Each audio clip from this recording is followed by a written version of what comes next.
Hare Hare Hare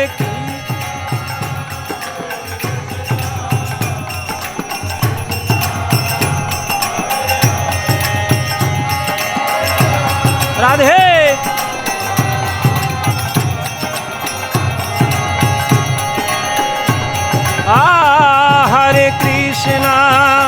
Hare Krishna Krishna Krishna Hare Hare Hare Rama Rama Rama Hare Hare Hare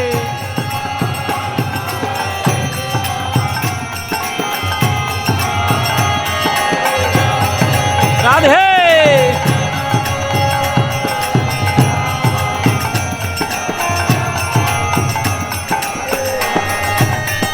Hare Krishna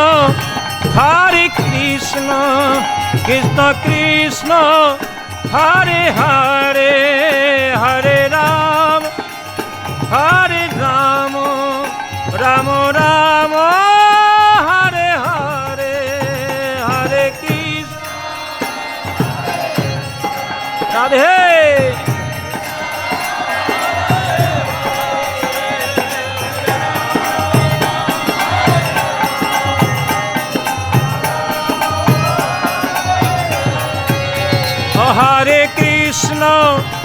Hare Krishna Krishna Krishna Hare Hare Hare Rama Rama Rama Hare Hare Hare Krishna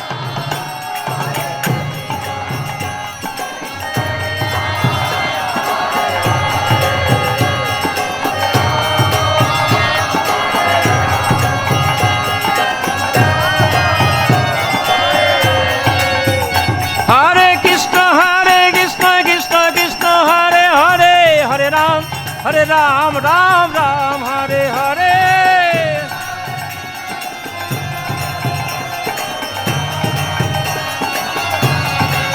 Hare Krishna, Krishna Krishna, Hare Hare.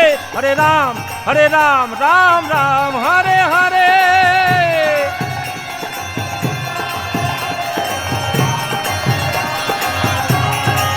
Hare Krishna, Krishna Hare Hare, Ram, Ram Ram, Hare Hare.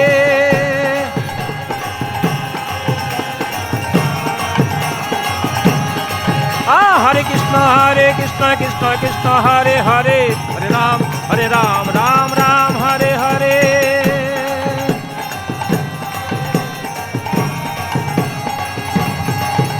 Hare Krishna, Krishna Hare Hare, Hare Ram, Ram Ram, Hare Hare.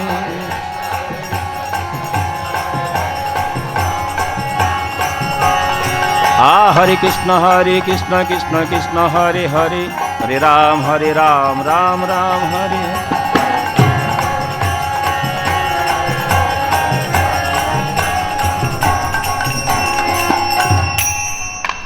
কে জানিল প্রেম ধন করুণা প্রচুর, কে জানিল প্রেম রাধে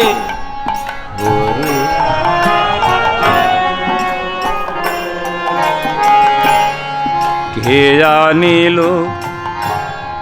যে জানিল প্রেম ধন করুণা প্রচুর, যে জানি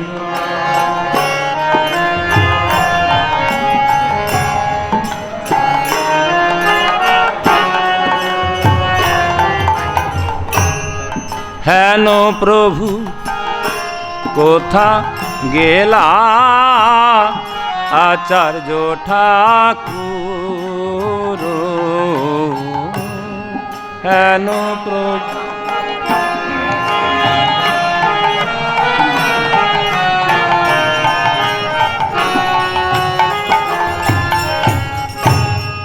হেন প্রভু কোথা গেলা আচার্য ঠাকুর কেন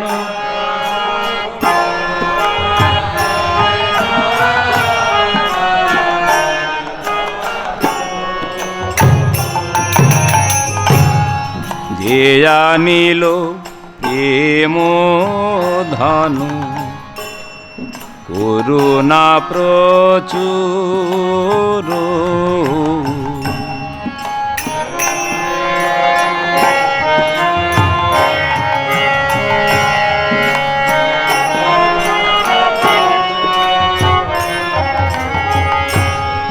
কাহা মোর স্বরূপ রূপ কাহা সনাতন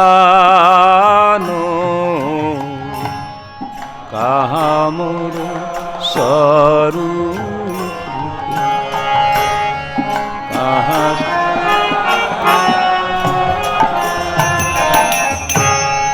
কাহা মোর স্বরূপ রূপ কাহা সনাতন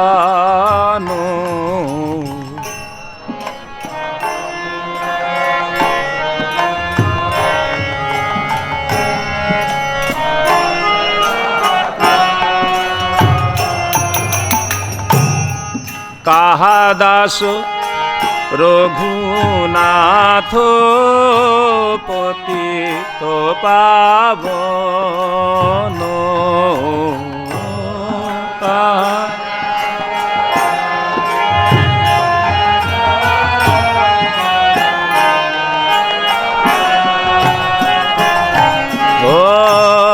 কাহা দাস রঘুনাথ পতিত পাবন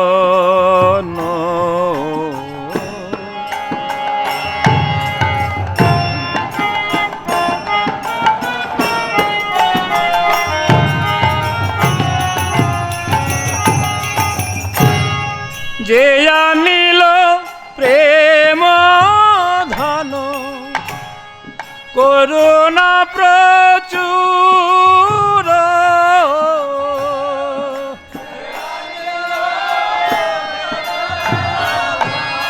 রাধে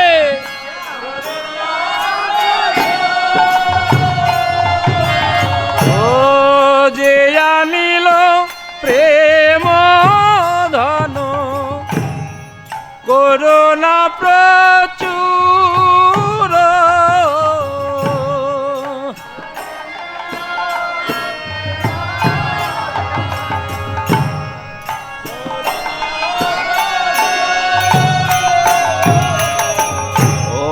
হেন প্রভু কোথা গেলা আচার্য ঠাকুর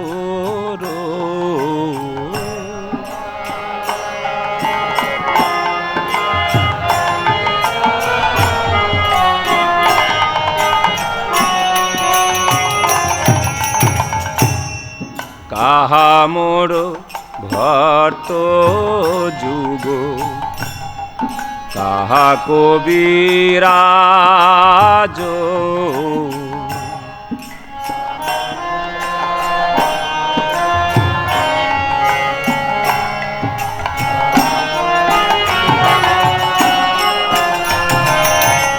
ও কাহা মোর ভট্ট যুগ কাহা কবিরাজ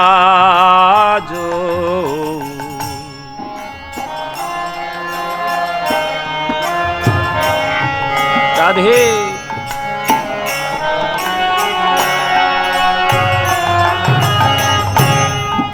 এক কালে কোথা গেলা গোরা নটরাজ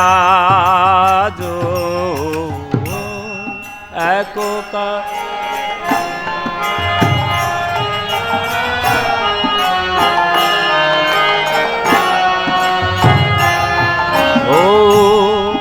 এক কালে কোথা গেলা গোরা নটরাজ।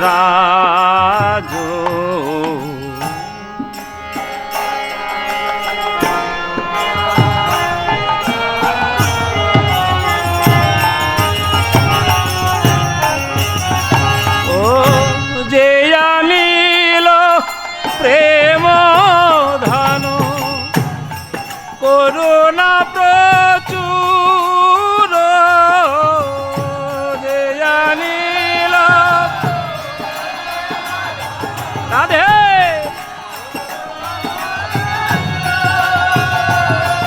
ও যে আনিল প্রেম ধন করুণা প্রচুর, যে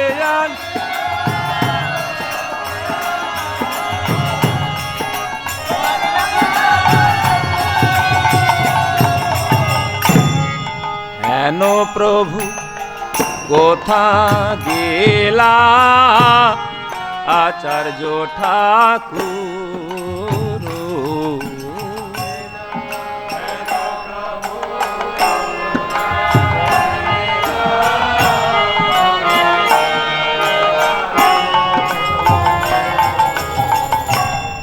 পাষাণে কুটিব মাথা অনলে পশিব,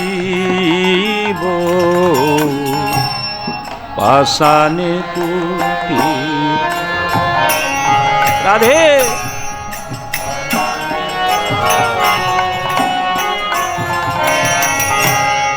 পাষাণে কুটিব মাথা অনলে পশিব,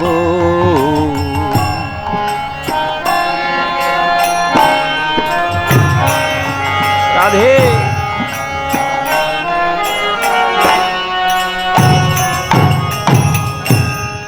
গৌরাঙ্গ গুণের নিধি কথা গেলে পাব,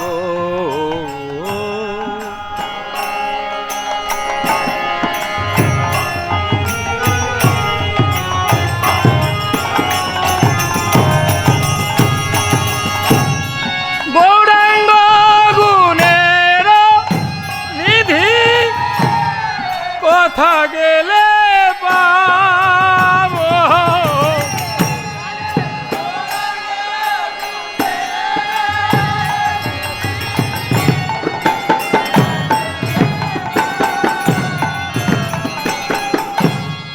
গৌরাঙ্গ গুণের নিধি কথা গেলে পাব,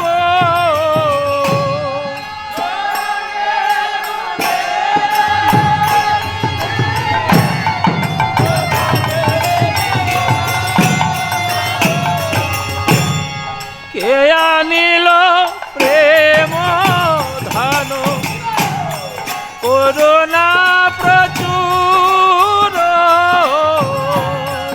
আনিল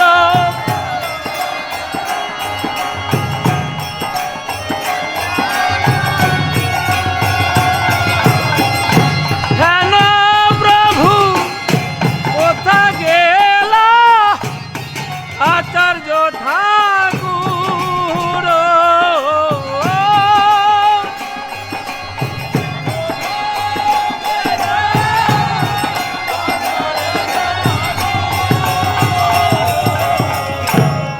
সেসব সঙ্গীর সনে যে কইল বিলাস,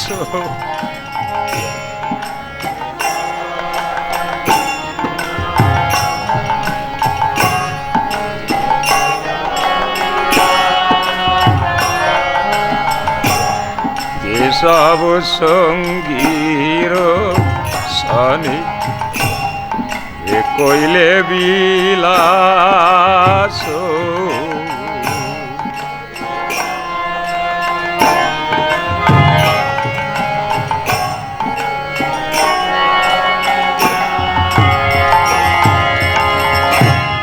সে সঙ্গ না পাইয়া কান্দে নরোত্তম দাস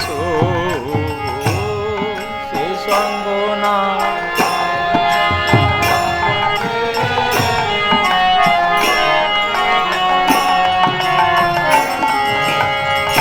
সে সঙ্গ না পাইয়া কান্দে নরোত্তম দাস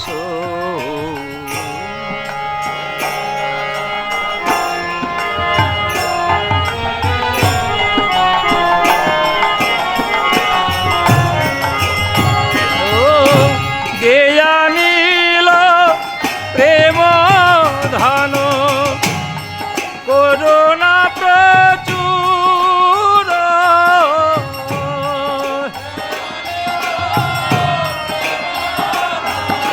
রাধে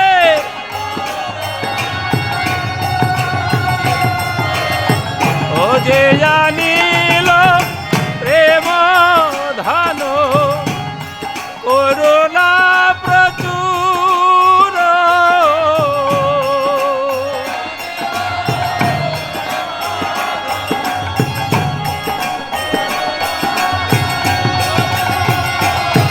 ও হেন প্রভু কোথা গেলা আচার্য ঠাকুর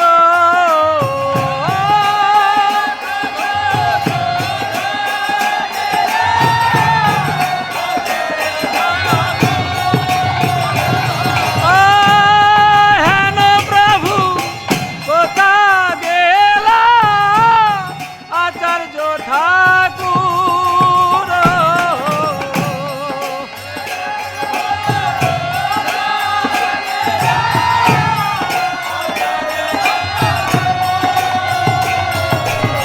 ও যে জানিল প্রেম বন্যা করুণা প্রচুর যে জানি প্রেম ধন করুণা প্রচুর যে জানি প্রেম ধন করুণা প্রচুর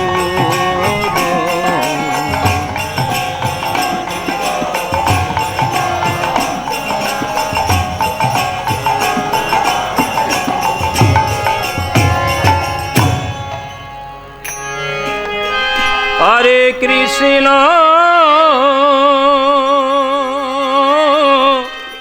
হরে কৃষ্ণ কৃষ্ণ কৃষ্ণ হরে হরে হরে রাম হরে রাম রাম রাম হরে হরে হরে কৃষ্ণ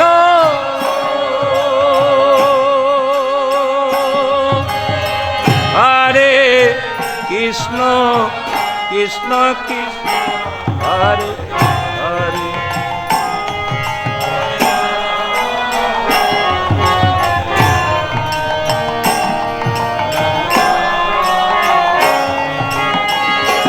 রাধে হরে কৃষ্ণ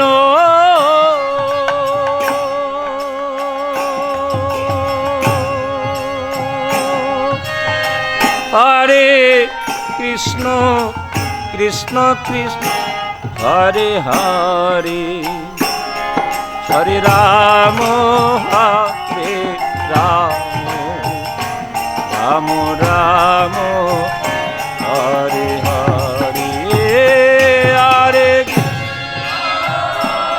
হরি বল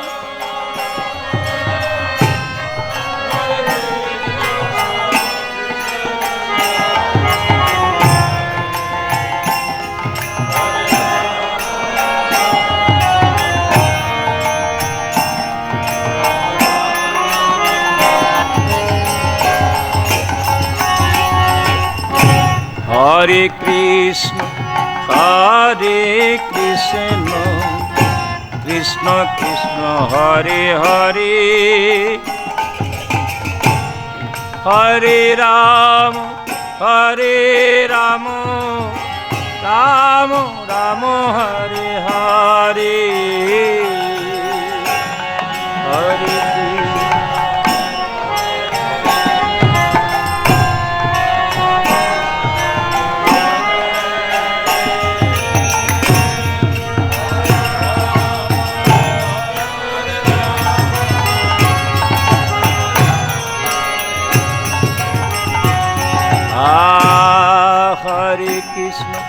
Hare Krishna, Krishna Krishna, Hare Hare, Hare Rama, Hare Rama, Rama Rama, Hare Hare.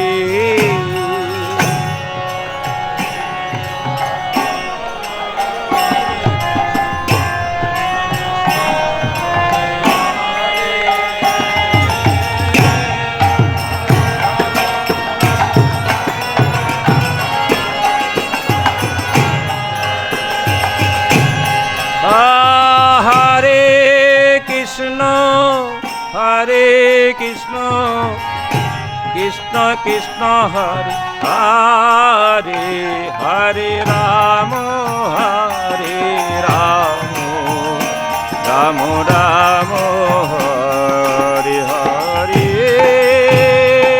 Hare Krishna, Krishna Krishna, Hare Hare Rama.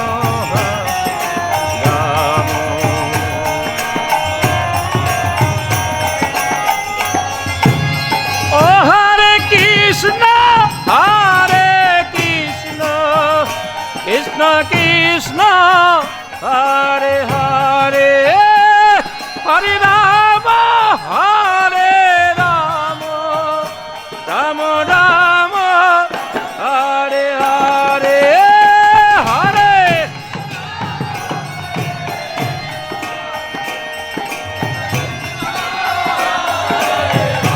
Radhe.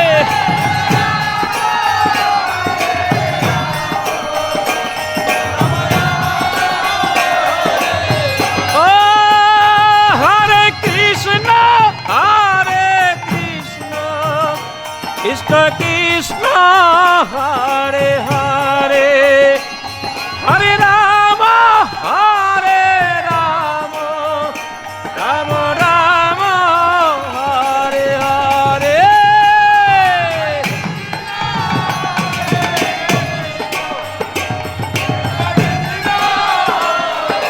Hari Bol.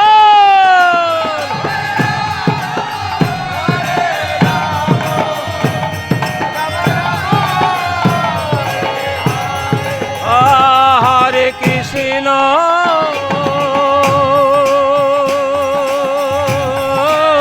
Hare Krishna, Krishna Krishna, Hare Hare, Hare Rama, Hare Rama, Rama Rama, Hare Hare, Hare Krishna.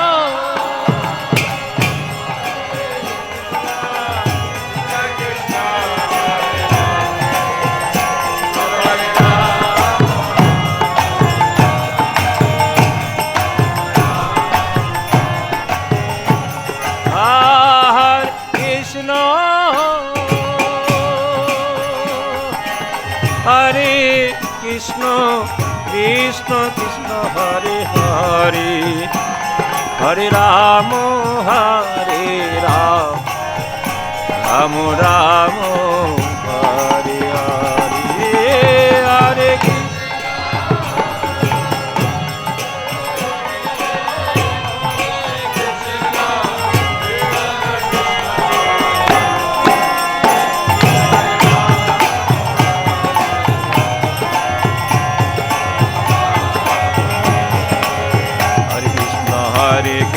Krishna Krishna, Hare Hare, Hare Ram, Ram Ram, Hare Hare, Hare Krishna.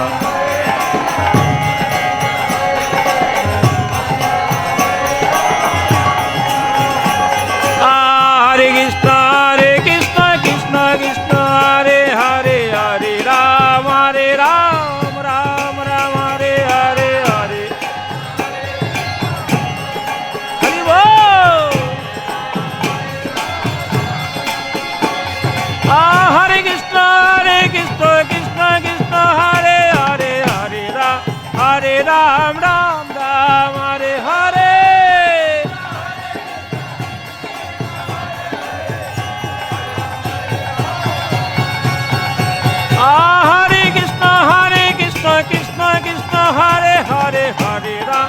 Hare Ram, Ram Ram, Hare Hare.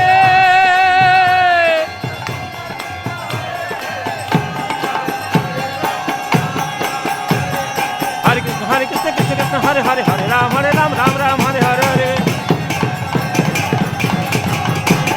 Hare Krishna, Krishna Krishna, Hare Hare, Hare Ram, Ram Ram, Hare Hare. Hare Krishna, Krishna Krishna, Hare Hare, Hare Ram, Ram Ram, Hare Hare. Hare Krishna, Krishna Krishna.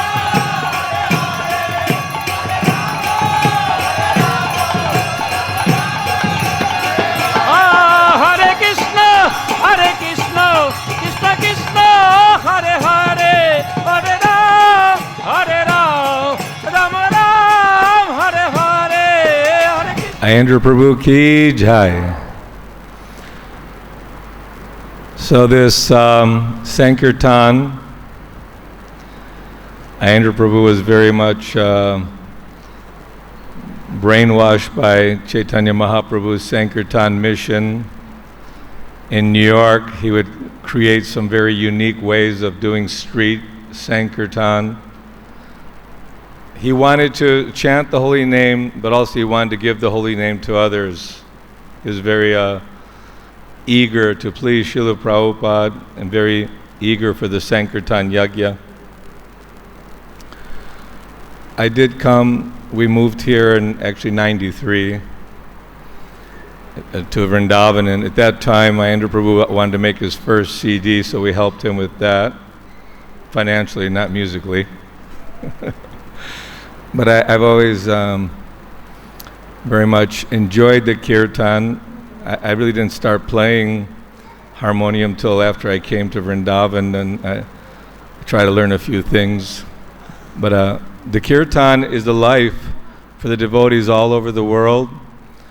And as Govinda Prabhu was saying, that the enthusiasm, when it brings that feeling of excitement, just like when you join the Krishna consciousness movement, when you realize that Srila Prabhupada's giving us the highest gift, and that there's no qualification in Kali Yuga for performing yajnas or great tapasya or becoming a great so-called yogi, meditator.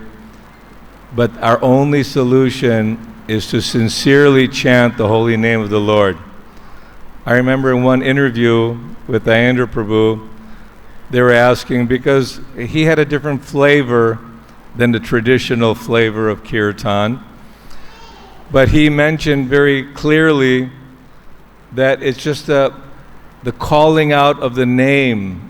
It's not always just the melody or the tempo, but if you're calling out with love to Krishna, Rama, Radhe, and if your heart is really looking to surrender and say that prayer, Krishna gives a little taste comes. And devotees feel it when they're together, singing, playing together, chanting together. It's a wonderful bonding. And this is what Lord Chaitanya, Lord Nityananda, Srila Bhaktivinoda Thakur, all the great acharyas, they're all singing about the glories of the holy name, the glories of Kali Yuga. Harinam, Harinam, Harinam, Eva Kevalam, Kalu Nasteva, Nasteva, Nasteva Gatiranyata. And Indra Prabhu, he was showing by his determination and enthusiasm. I was here actually that day. I was scheduled for the class and I received the call. So I went to see Indra Prabhu there.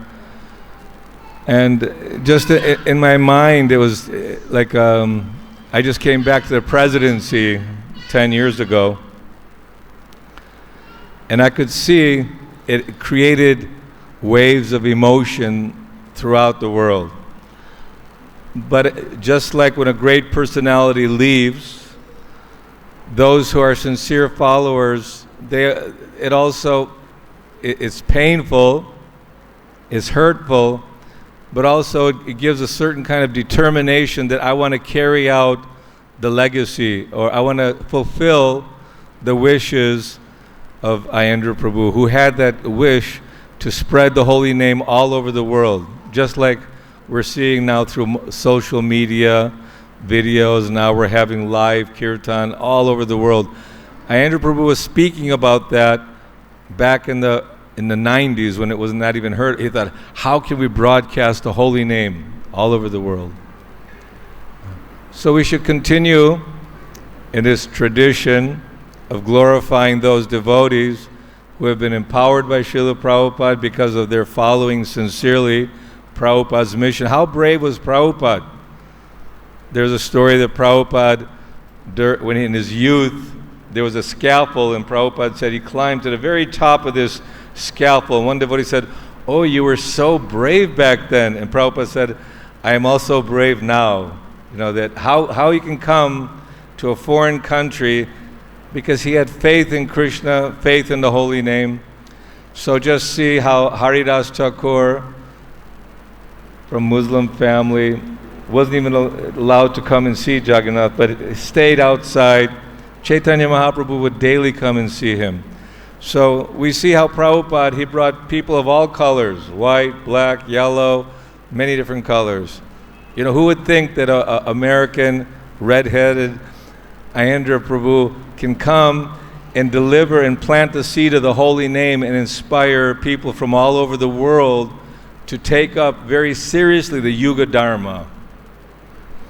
So this is a sign of a devotee, someone who inspires others to chant the holy name and who enlivens one in his devotional service. So today we're remembering His Grace Aindra Prabhu for his sincere dedication to Srila Prabhupada, for his gift to humanity of enthusiastic chanting of the holy name, and not only personally, but inspiring so many others, not only in this generation, but in future generations. The youth are very attracted to the holy name, and I'm very happy to be his friend, and I've known Aindra Prabhu for quite some time, and Shri Aindra Prabhu ki. Thank you. Hare Krishna. Om Ajnana Timirandasya Gyananjana Shalakaya Chaksurun Militam Jena Tasmai Sri Gurave Namah Sri Chaitanya Manubhistam Sthapitam Jena Bhutale Sayam Rupa Kadamayam Vidati Svaparandikam Adadanastranandantai Bridam Yache Puna Puna Srimad Rupa Padambujo Dulisyam Janma Janmani Jaya Sri Krishna Chaitanya Prabhu Nityananda Sri Advaita Gadadhar Shivasari Gaura Bhakta Vrinda Hare Krishna Krishna Krishna Hare Hare Hare Rama Rama Rama Hare Hare Banja Kalpadrubhyascha Kripa Sindhuvevacha Patitanam Pavanebhyo Vaishnavebhyo Namo Namaha. So we're gathered here on this holy land of Braj, Sri Vrindavan Dham. In that Sri Vrindavan Dham, we're sitting beside wonderful temple of Krishna Balaram established by Srila Prabhupada. And we're sitting in the Balaram Hall on this 7th day of the bright half of the month of Asar.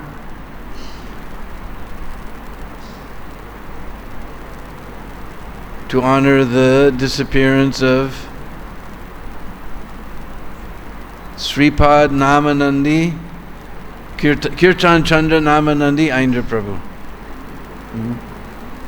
I think it was Lokanath Swami who gave the name Namanandi, because there was no one more attached to the holy name than Aindra Prabhu.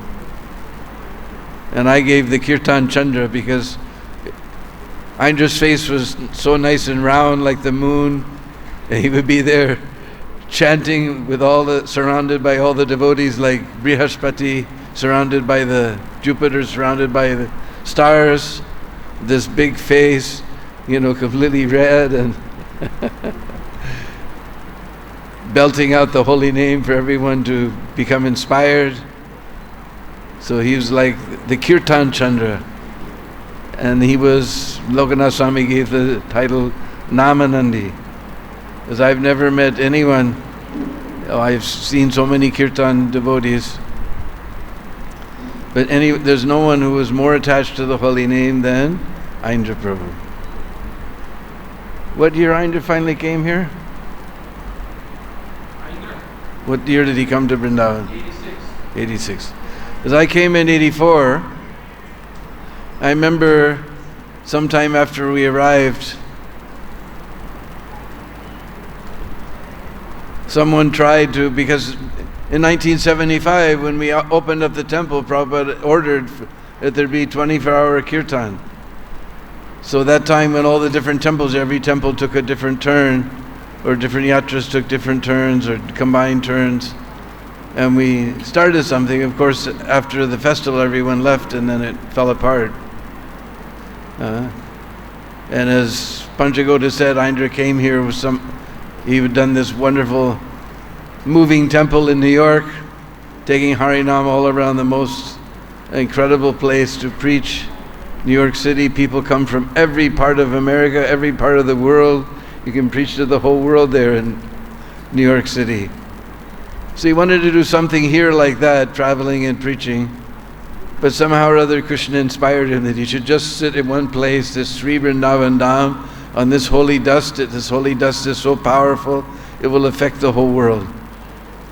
But previous to him, one devotee had tried to have a 24-hour kirtan, but he was just paying people to chant. So but the paid kirtan is Hari Rupi, Hari Rupi, Rupi Rupi, Hari Hari. But Aindra Prabhu, he wanted to set up a kirtan party that was just devotees who just wanted to sacrifice their life for chanting the holy name, just to be a little prasadam, a place to stay, bas. So we could hear the pure Shuddhanam, not this Rupi Nam. So that time, myself and Pundarik, we had a traveling bus party, and we did life membership preaching and all kinds of preaching programs, plus the back of the bus opened up and then we distributed books. While we were out distributing, we had a party that would distribute books. And in the back of the bus, Pundarik had gone all the way to, what is the name of that place in Bengal where they make Bankura?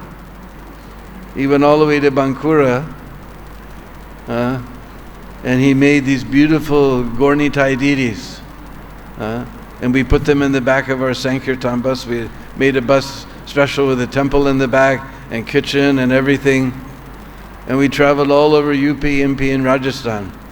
Of course, later, 1986, I believe it was, that's when they pulled me out of the bus and put me on the hot seat. It was just after, that was centennial, I think, so 1986. So then gradually that bus party, because Pundarik and I were not there, gradually fell apart. And those deities, eventually Aindra took them from the bus and put them in his room, and that's Nitai Sachi Sutta. These deities traveled all over UP, MP, and Rajasthan, and blessed so many people. Now they just stay here in Brindavan. Only those souls who are fortunate to walk all the way up those stairs, which I can't do anymore. They get darshan of Nitai Sachi Sutta. And he took care of them with so much love and devotion. In fact, at the very end, he put his head on the lotus feet of their lordships, which is, we can't even begin to imagine being able to place our heads on the feet of the Lord at the time of our leaving this body. Realize it was by the will of the Lord, somehow he was trapped There's no way to get out of his room, and there was some type of gas explosion, and the door was on fire. There's no way to get the door. He had double windows because his room doubled as a recording studio, so the windows couldn't be open. So when he realized there was nothing left to do, then you can just imagine your fire is going on, the oxygen is going less.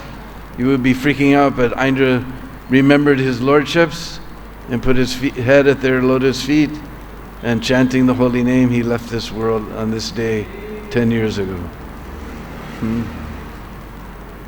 So I was just trying to look around somewhere on my hard drive, I have pictures, old 1987 or so. We're chanting in the temple room with Indra with that big moon-like face, Kirtan Chandra face. All the old devotees are there. So many wonderful memories of Indra Prabhu, and he was so attached to the holy name because this is the Yuga Dharma. Some people misunderstood his book because he wrote in such bombastic language, but sometimes you need bombastic language to wake you up. Because we get involved in management and so many other things. But the only reason that we do management, the only reason we raise money, the only reason we do anything in Krishna consciousness is so we can sit down and chant the holy name and spread the holy name. Because this is the Yuga Dharma.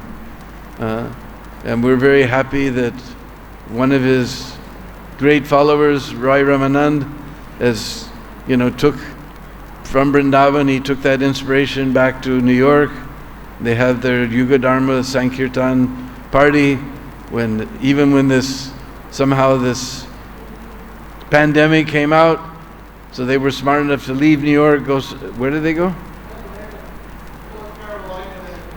North Carolina, and from there, by phoning, they have so many contacts from doing kirtan for so long. They're phoning people and still distributing the holy name and distributing Srila Prabhupada's books like anything. I'm always seeing on Facebook, people are always praising how they kept it alive, even though now it's practically impossible. They're still in North Carolina, or they? Atlanta, my goodness.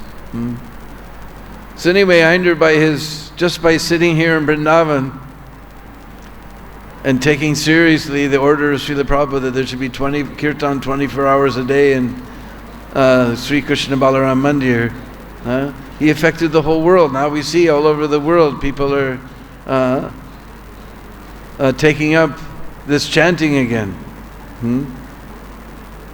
Every time we're seeing there's some 24-hour kirtan, 12-hour kirtan. Somebody had 40th anniversary, they had 40-hour kirtan.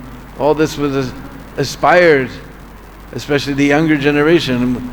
Us in the old generation, we've done things that have not so good, but somehow or other, Indra was able to inspire the younger generation to take up this chanting as this is the real Yuga Dharma. So we see all these kirtans going on all over the world, everywhere, and of course, Indra's desire was that now we're chanting here in the temple in Krishna Balaram Mandir, but we take Harinam back to the streets, back to the people. And so that's Ram Roy with his party. They're doing that, taking Harinam back to the people, and it's becoming revived because it was going down. I remember Sankirtan men going out and selling stickers, but Sankirtan Kirtan means chanting the glories.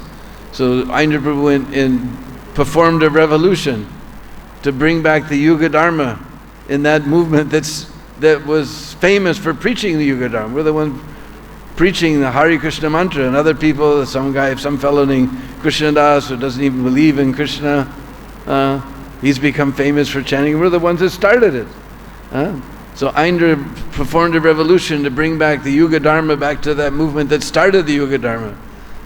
So people are chanting Hare Krishna all over the world. People are seeing the devotees.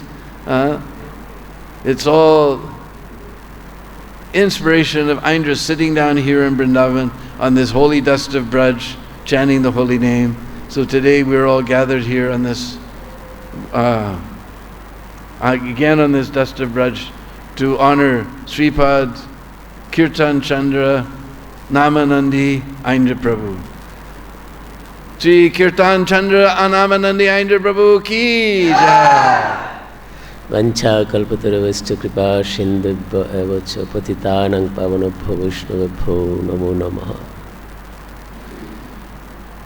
So today we gather here to remember Indra Prabhu, one of the Srila Prabhupada known exalted personality, inspiration to others. Like he was left his body here 10 years before in our Krishna Balaram temple. But also he left his activity and example. Actually that time in our temple we don't have the temple laborers. Only one laborer was there and one sweeper was there.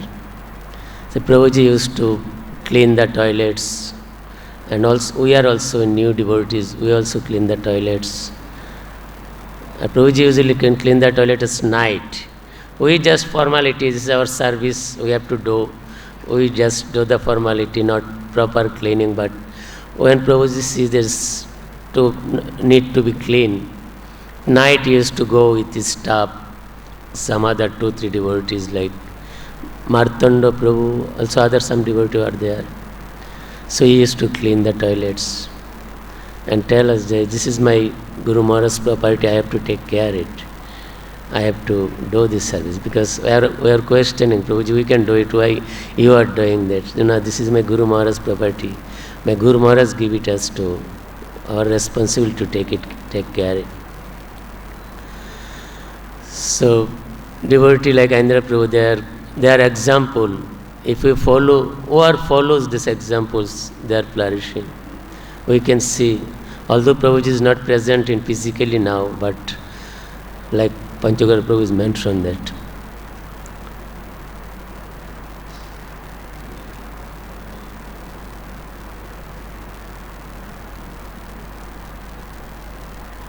Hare Krishna.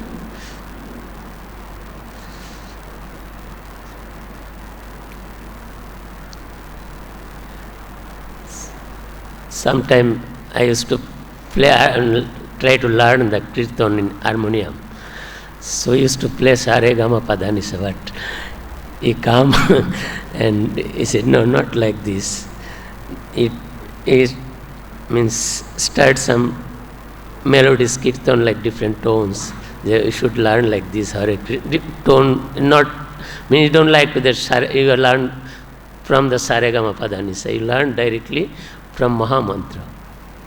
So this is the quality of the exalted personality. So many things, but I am not able to speak. So we should follow the footstep of this exalted personality, then we can please the Guru and Gauranga. Srila Prabhupada created this wonderful mission for us. Hare Krishna.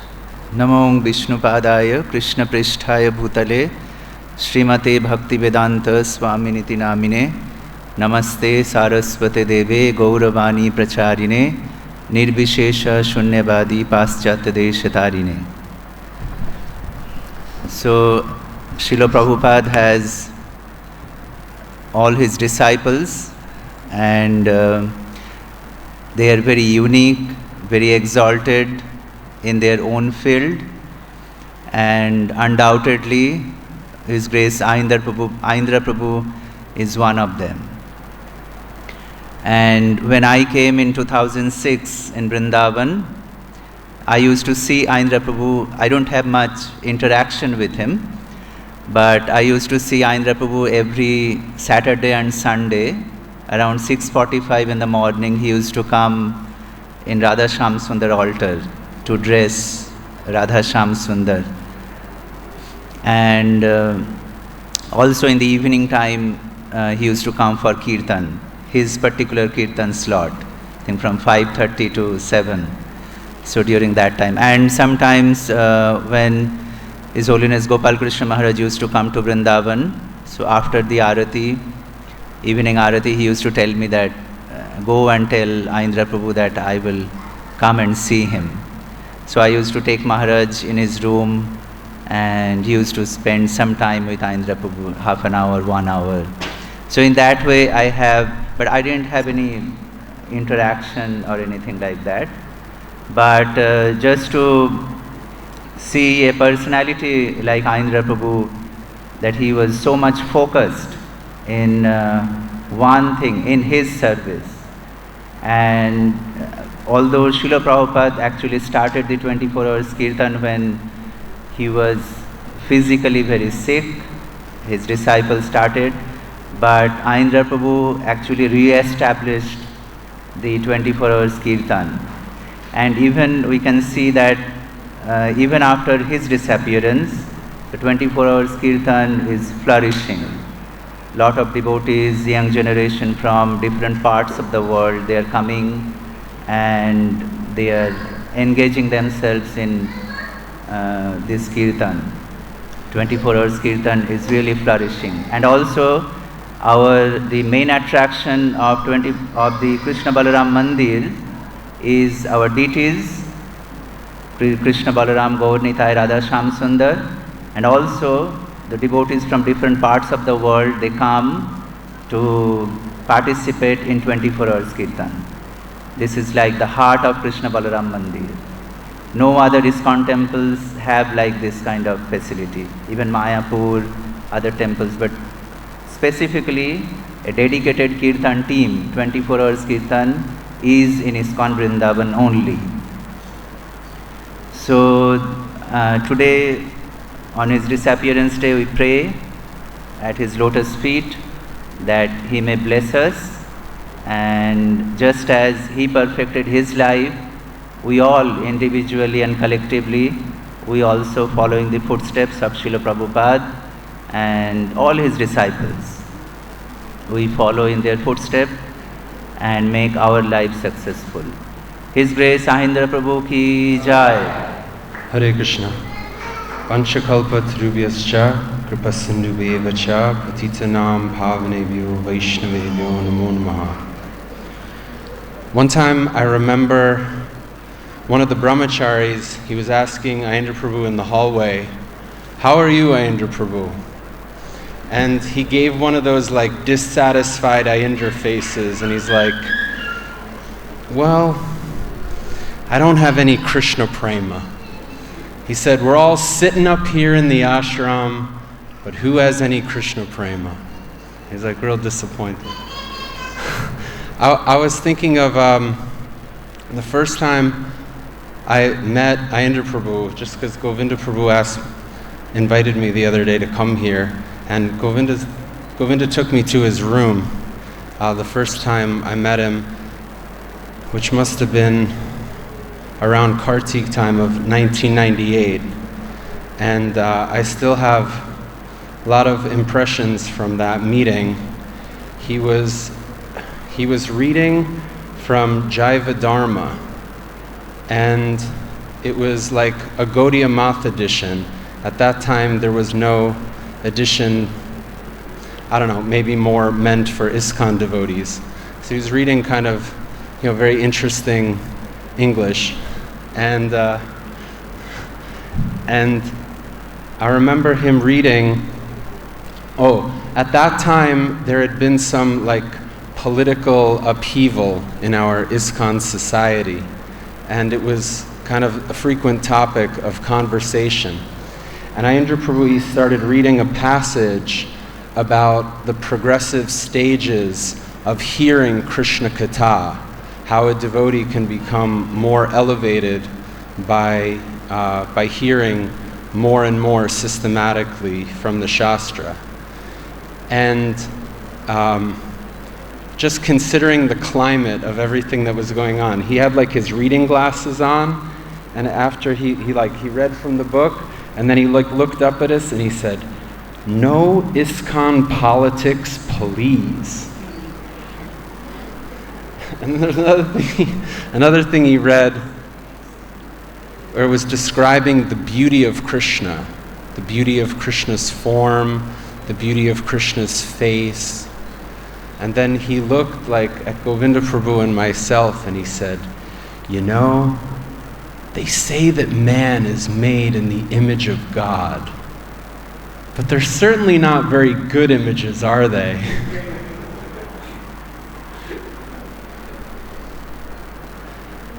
Somehow many years later, I was in New York, and I was on a Skype conversation with Indra Prabhu. He needed me to purchase something for him.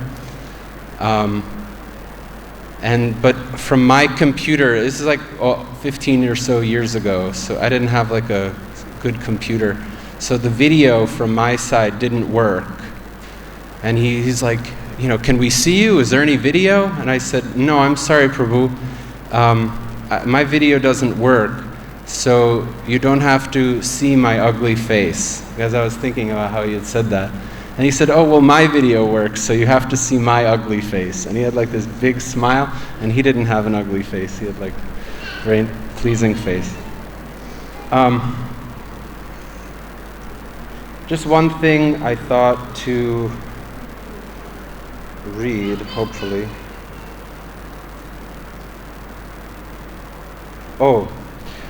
Someone had told me a nice story. Radha Madhava said that once he was in Delhi with Indra Prabhu working on publishing for his book, and they were in, like an office for the book publisher. And there were somehow two young girls had come, and they were wearing kunti mala, and they had japa bags. And so someone asked, like, "Oh, are you ISKCON devotees?" "Oh, yes." And someone said something, "My favorite devotee is Indra Prabhu." And they said, "Oh, well, you're in luck, because Indra Prabhu is right here in the next room." And so Indra Prabhu met that girl, and she was like, bright-eyed young kid. And when Indra met her, he said, "Are you chanting Hare Krishna?" And she said, "Yes, Prabhu." And he said, "Who is Krishna to you?" And she wasn't really sure how to answer that. And he said, "Is Krishna your master? Is Krishna like your child? Is Krishna your friend? Is Krishna your lover?" And so that girl, she kind of thought for a minute. She's like, "Krishna's my friend." And Indra Prabhu said, "Yes, that is very important. When you're chanting Hare Krishna, you should be thinking, these are the names of my friend."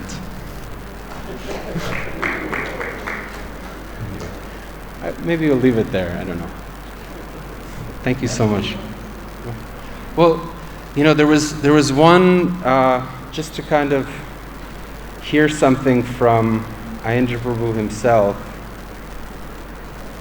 This is a transcript of, it says, a darshan with Czechoslovakian devotees.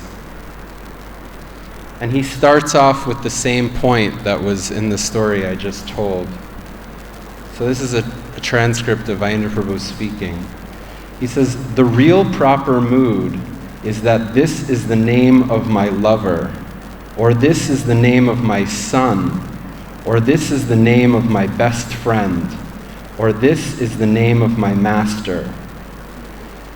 And because I love my master, I love my friend, I love my son, I love my lover, therefore I can't not chant his name. I can't stop chanting his name. His name is constantly riding in my heart. And because I am separated from my lover, how can I go on living? Because I am separated from my beloved son, how can I go on living? I am separated from my best friend. How can I go on living?" There is a very sweet story. There is one temple here, Ramji Bai, down near the Brijbasi sweet shop just across the street. There was a satsang hall, Ramji Bai Satsang Hall, and every year in the Marg Shirsha month, that's Krishna's month, the month after Kartik, so that month they hold a 3-day, 24-hour Akhand Nam Kirtan in the commemoration of Ramji Bai's disappearance. Ramji Bai was a young boy, I think he was 8 years old. He lived in another village outside of Braja, but he used to play ball with this beautiful boy whom he held as his best friend in his heart. This beautiful boy, he used to come every day and play with him. But then one day the boy told him that, "I'm going home. I have to leave now. I have to go back to my village." So Ramji Bai asked, "Where is your village? Where are you going?" And he told him, "I'm going to Brindavan. That's my village. That's where I live." So he left, and Ramji Bai was feeling so much separation. This was not so long ago. So at the age of 8, he renounced everything, left family and everything, and somehow made his way to Braj. And he was looking everywhere for his friend. He couldn't find him anywhere. So not far from here, he just sat down on the road, crying and crying and crying, and fasted to death, because he couldn't find his friend. So every year they commemorate his disappearance. That's the mood that we should be chanting the holy name in. How can we live without him? We have been living without him since time immemorial, but he should be coming to us by the grace of our Guru Parampara. A little insight, some depth of understanding of who he is, we have been looking for and haven't been able to find practically anywhere in this material world. He is the person we have been looking for. We have been looking everywhere in all the wrong places, but we couldn't find him anywhere. So our only recourse is to cry out his holy name and beg for his mercy. Please, please, please, take me to your lotus feet. I can't live without you anymore. That's Sankirtan, Vipralambanam, that's the mood. In the company of devotees, we can actually cry if we have enough heart to do so. But in the public, we have to keep our crying inside. But we should be crying for Krishna. How can you live without Krishna? Maintaining our fly-like existence, pretending to be some kind of devotee. Do we have a heart or not? Do we have any idea of what is bhakti, or are we still barely scratching the surface, looking at the outside of the jar of honey? We have to go deeper if we want to get what our Guru Parampara wants to give us. And our human form of life is very, very short. We hardly have any time to do what we really need to do to get there. So we have to be serious about the direction of our spiritual progress. Aindra Prabhu ki jai. Hare Krishna. Hare Krishna. Gurave Gaurachandraya Radhikaya Tadalaya Krishnaya Krishna Bhaktaya Tadbhaktaya Namo. So today is the disappearance day of Aindra Prabhu. Aindra Prabhu came to Vrindavan and took that service of chanting Hare Krishna mantra in the temple room day and night, and somehow rather single-handedly, with a lot of difficulties, he managed till his end of life in Vrindavan. This is not that easy job. At that time there was not so much facility, even there is no drinking water, not that opulent, not that much facility, but still somehow or other he had that intense desire to continue it and maintain it. Sometimes in one shift, one devotee, not more than that. And he personally used to come, supervise day and night and that. So not only he has a lot of interest in chanting kirtan, especially when Abhishek and everything, many issues, he personally will sit down for kirtan. For hours he will do kirtan, and lot of people will see to him without seeing the deities Abhishek. They will see him better because this main festival is going on here, his kirtan. So enlivening kirtan, chanting kirtan. So slowly he developed worshipping Saligram Shila or something. So even now you can see he left behind so many Saligram Shilas. His room is something, the Tamal tree which was there before in the courtyard is still there, and so many Saligram Shilas. The Gaunita deity in the previous Sankirtan bus they are there. The Gaunita deity. He started with that worshipping the Nitya Gaur Sundar deity, and then went to Nepal for his visa purpose, and then collect Saligram Shila. Then few years he went and collect lot of Shilas together. And he was a special kind of personality. We used to stay together next room to each other. And if somebody he will catch and preach, then that's it. Not less than an hour or two. There in the bathroom side or veranda or wherever he is, he will preach. And he had a natural inclination and nature to clean bathrooms and toilet. Always he will personally go and clean, and whoever in his department also he will encourage them to clean, and also us other devotees also encouraged cleaning bathroom and ashram cleaning services. I remember when labor started before in our ISKCON Brindavan, I think only Kishan Lal, Sundar Lal and Om Prakash, these three are taking the lead person, no other. Everything was done by Dinendra Prabhu, no, sitting here. Everything. Only one telephone in guest house reception, and that's it. So there's practically no labors to do. Everything devotees used to do. So when that year, I remember when started labor comes cleaning bathroom and ashram and all that, he took some of us and come to Krishna, he started arguing, why you are selling out our devotional service? This is our devotional service, why you are selling it out? Anyway, that was his mood. If somebody has mood for chanting the holy name, he has natural desire for serve the devotees, and the lowest service, cleaning bathroom, toilet. He will personally used to clean. He will purchase all these requirement things and clean. And at that time also department wise they have to maintain, and he has to maintain by collecting funds his department.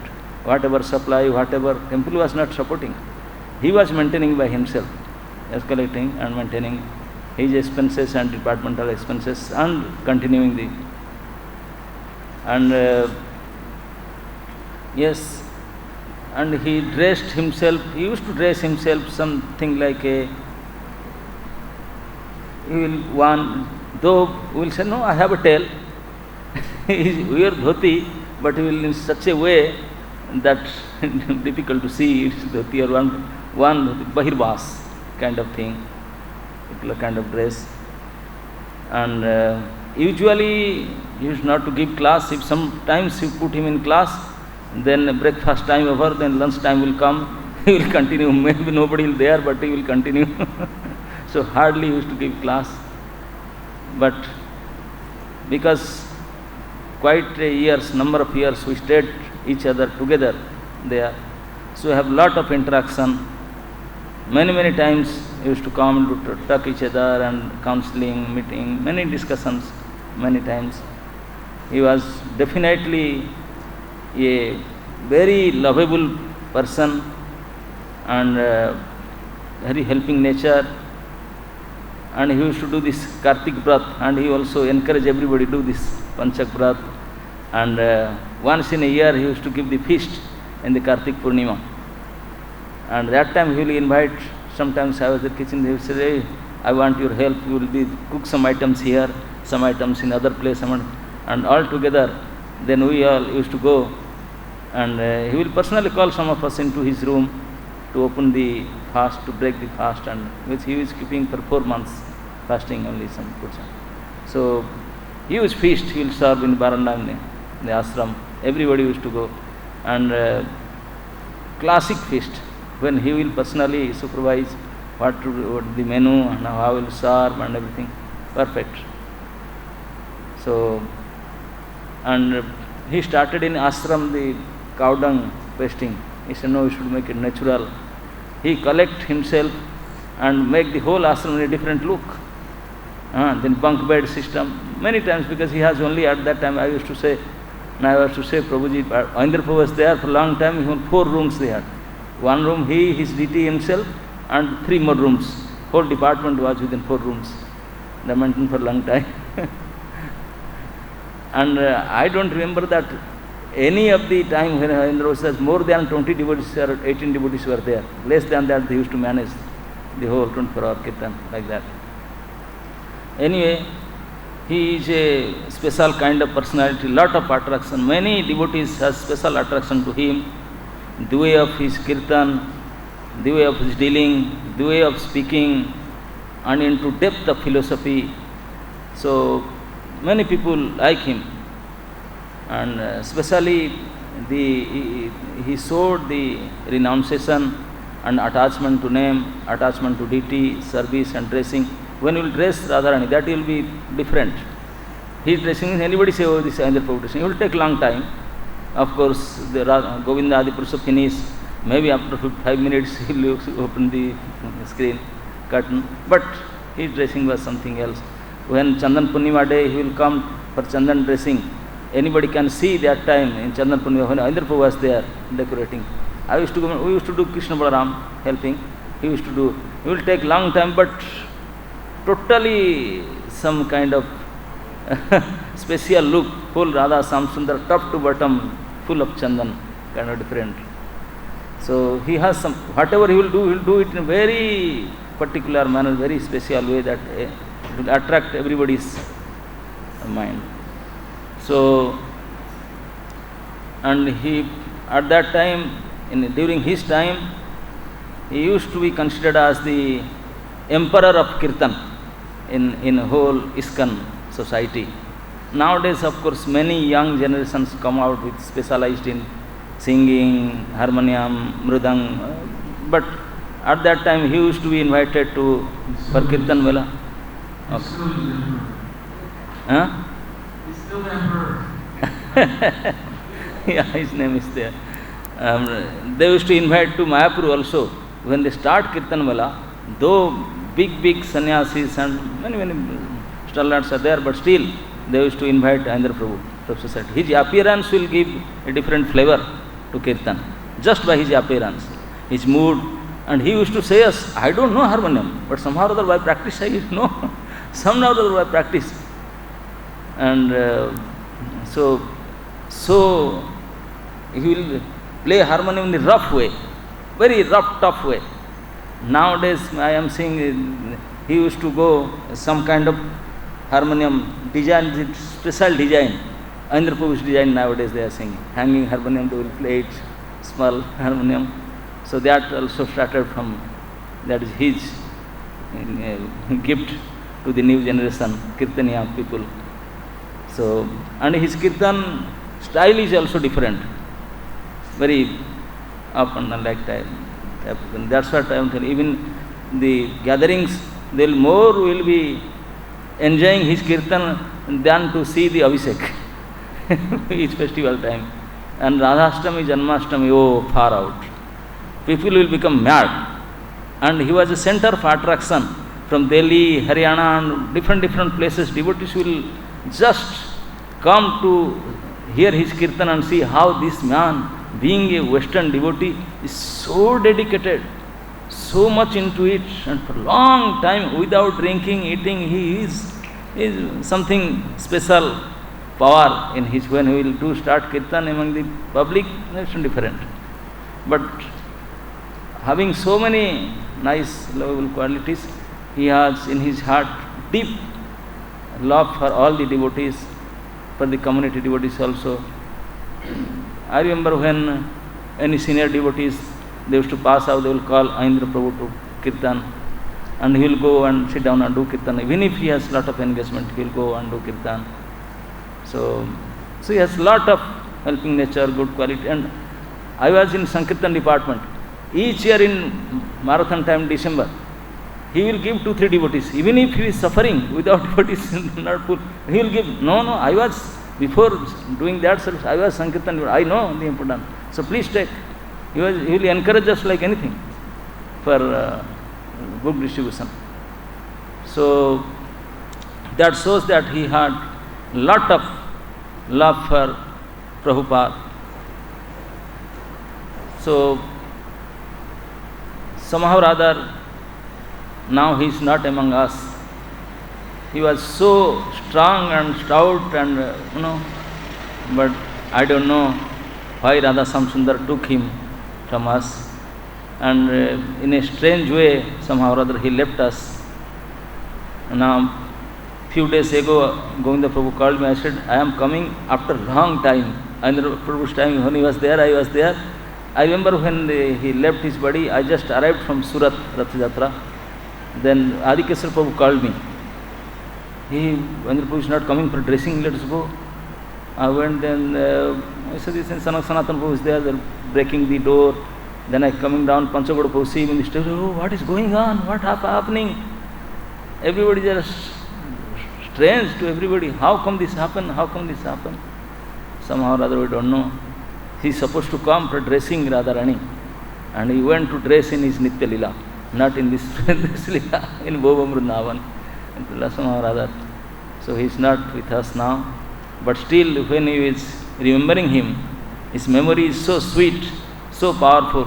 We can speak for hours together, like his nature. When he will start speaking, then that's it. Wherever he catch, he'll speak and speak for hours together.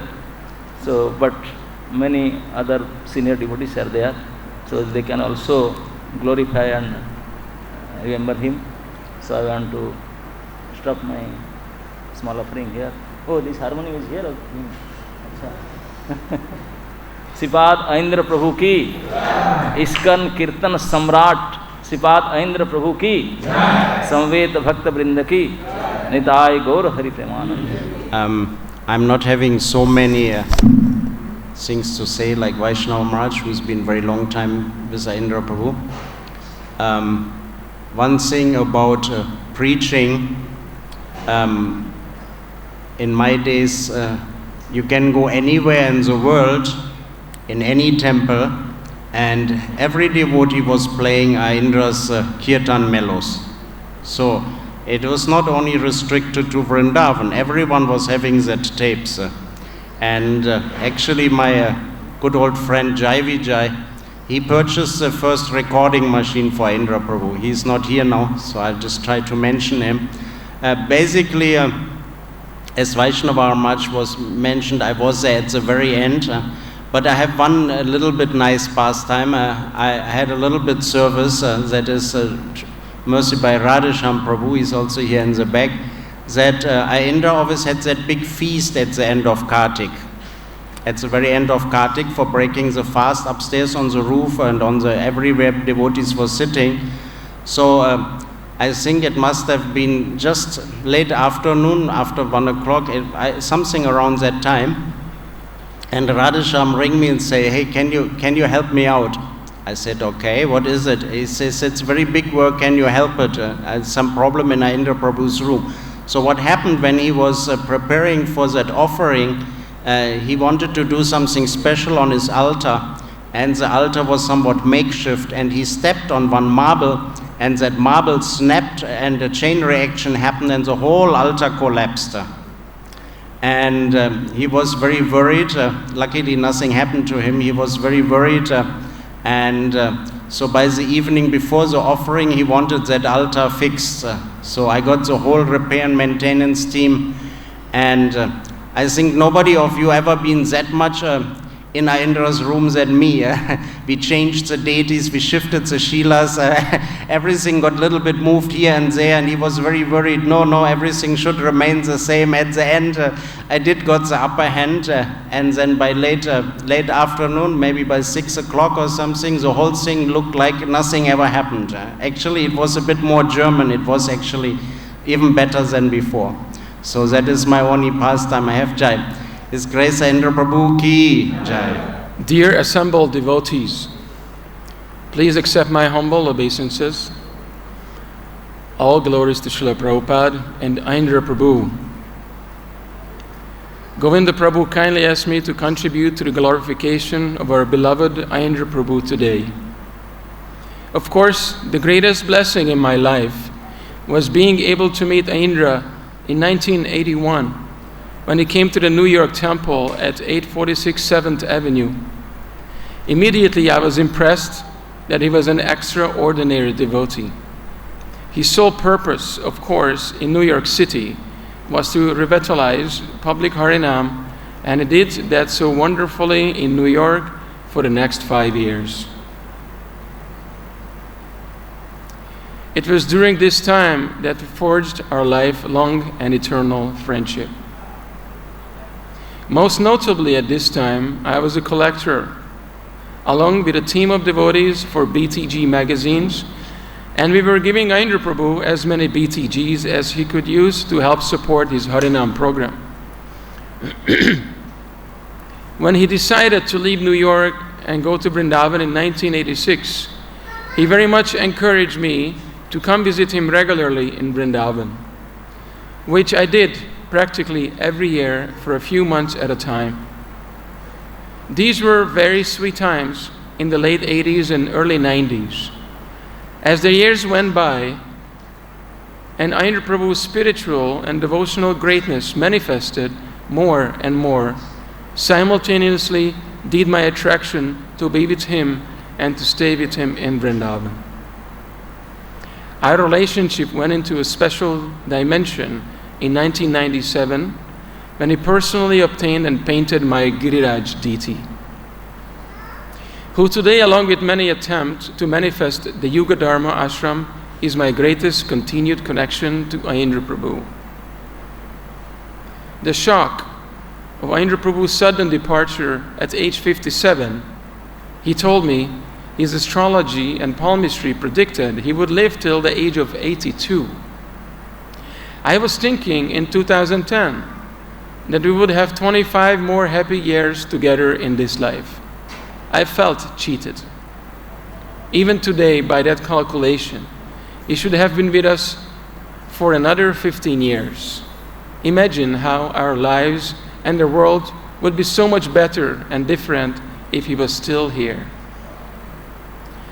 After 2 very difficult years in 2012, Krishna brought me back to New York City, and under favorable circumstances at the time launched, practically in madness, into making Harinam happen every day in New York City. Govinda Prabhu was there that first year for 2 months in the summer. I felt my connection to Aindra Prabhu revitalized and by many multiplication advanced.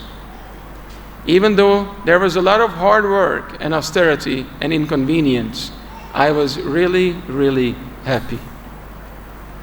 Knowing that this was what Aindra Prabhu had been shouting and crying about for so long. So from my personal experience, I can offer my advice and encouragement to devotees who are missing Aindra Prabhu to take his teachings to heart and to try one's level best to execute his desires. As he said, this Kali Yuga is very dark. We need many moons. All glories to Aindra Prabhu, the moon who walked amongst us. He reasons ill who say that Vaishnavas die while they are still living in sound. The Vaishnavas die to live, and while living, they spread the holy names around. Yours in the service. Of ISKCON, the day after Aindra Prabhu left. And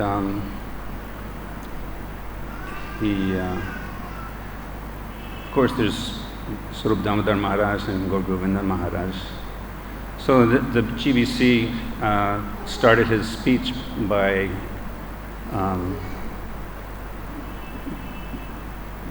kindly offering a honorific, as Dinabandhu Prabhu also and Lakanath Maharaj had given to Sripad Aindra Prabhu. So the GBC, he started by saying, His Divine Grace, Aindra Prabhu ki jai. His Divine Grace, Aindra Prabhu ji jai. His Divine Grace, Aindra Prabhu ki jai. although Aindra Prabhu was never officially in the official sannyas status, he, according to reliable sources, he was on the sannyas list or he wasn't on the sannyas list, but he was up for sannyas 2 times. And the first time, his friend Jagadish Prabhu, who was the dean of the Gurukul at that time, offered to put a good word in for Sripad Aindra Prabhu at the GBC meeting in Mayapur one year. And unfortunately, it never, it never materialized. So then Jagadish Prabhu came back to Vrindavan, and Aindra Prabhu said, "What happened?" And Jagadish Prabhu said, "Well, it was really hard, and it died on the floor," or that's how they say in politics. It never got to the table. So then Jagadish Prabhu told Sripad Aindra Prabhu that he would try again next year. So then next year, Jagadish Prabhu apparently went to Mayapur for the GBC meetings, and apparently the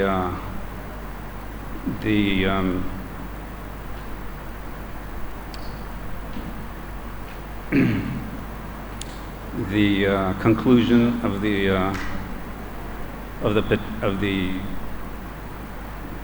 how do you say? He came back with no affirmation. That's the word I wanted to say. So there was no affirmation, and there was 3 reasons for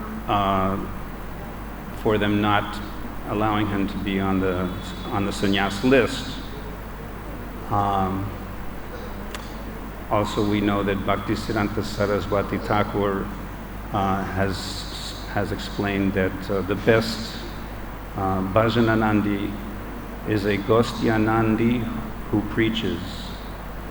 So Aindra Prabhu, as Vaishnava Maharaj explained also, that you'd go into his room and he would, how do you say, he wouldn't let you out of the room for like 4 or 5 hours, because he would do all the talking, and there was no way out of the situation. So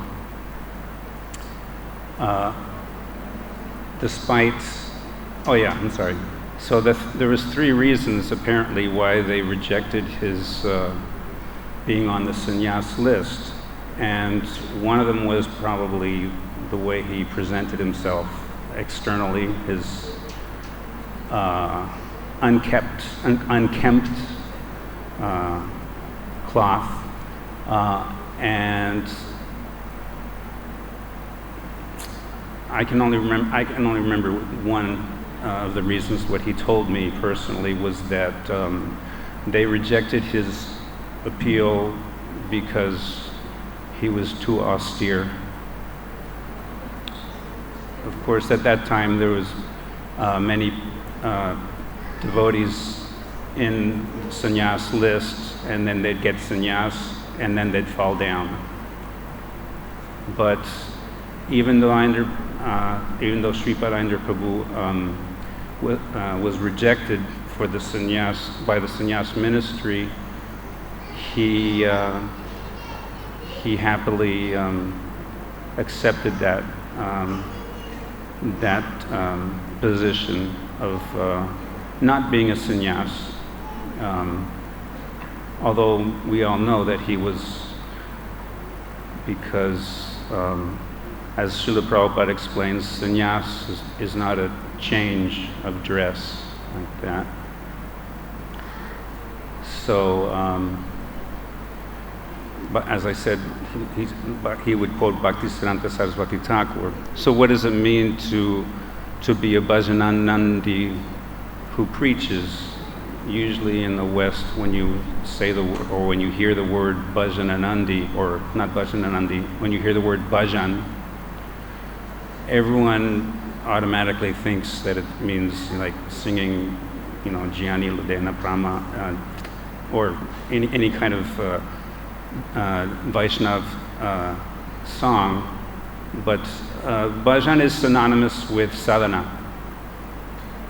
So the meaning of the best Gostyanandi is a bhajananandi who preaches. So that was Aindra Prabhu's life, despite his upside down schedule of chanting his morning, chanting his evening Gayatri at 100 hours, chanting his noon Gayatri, chanting his morning Gayatri before going to sleep at night. He would serve his deities, and then by that time he would take prasadam once in a day. At 6 o'clock in the morning, he'd chant his Gayatri and he'd go to sleep, and then wake up at 12 o'clock at noon, take a shower, chant his noon Gayatri, and then the rest is too difficult to elaborate on. I don't know how many minutes I have gone. How much do I have? A minute left? So bhajan means one's personal devotional sadhana. And not that we should imitate the bhajan of great personalities such as Sripad Aindra Prabhu. Of course, imitation, he also explains once that imitation of a good thing is also good. But if it's a bad imitation, it's not good. And those are my words. So the main thing is to, what is the Sanskrit? Anukaran and Anusharan. So there's Anukaran means, what is it? Anukaran, Mukundadatta Prabhu, Anukaran and Anusharan.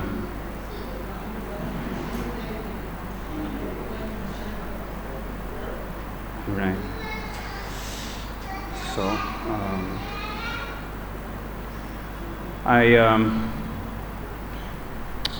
the first time I heard Aindra Prabhu on audio was I was in Toronto, Canada, in late 80s, 1987 or something, and I was in a car. His Holiness Janardhan Maharaj was the temple commander of the Toronto temple, and we were going to a home program somewhere in the winter, and on the highway it was all white because of the snow, and so he put in a cassette of a night kirtan. Aindra Prabhu was playing a bass harmonium, and it was very, very mystical. And a lot of his recordings are also mystical. A lot of the unpublished or unreleased, the live recordings, they're a lot of them it's a mixed bag. Some of them are mystical, some of them are pumped up, and some of them are good. And then the albums, all the albums are very good. The last time I saw Indra Prabhu was, of course, the night before he left the planet, and it was around 9:45 or 10:45, I can't remember. And the next day, the day he left, I think it was a Saturday, so we wanted to go for the morning kirtan before the Shringar Artik.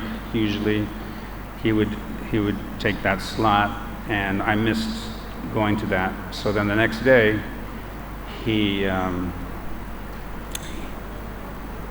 I was determined to make it, because I was outside the temple campus, so I had to come, get my foot out the door, and then come to the temple.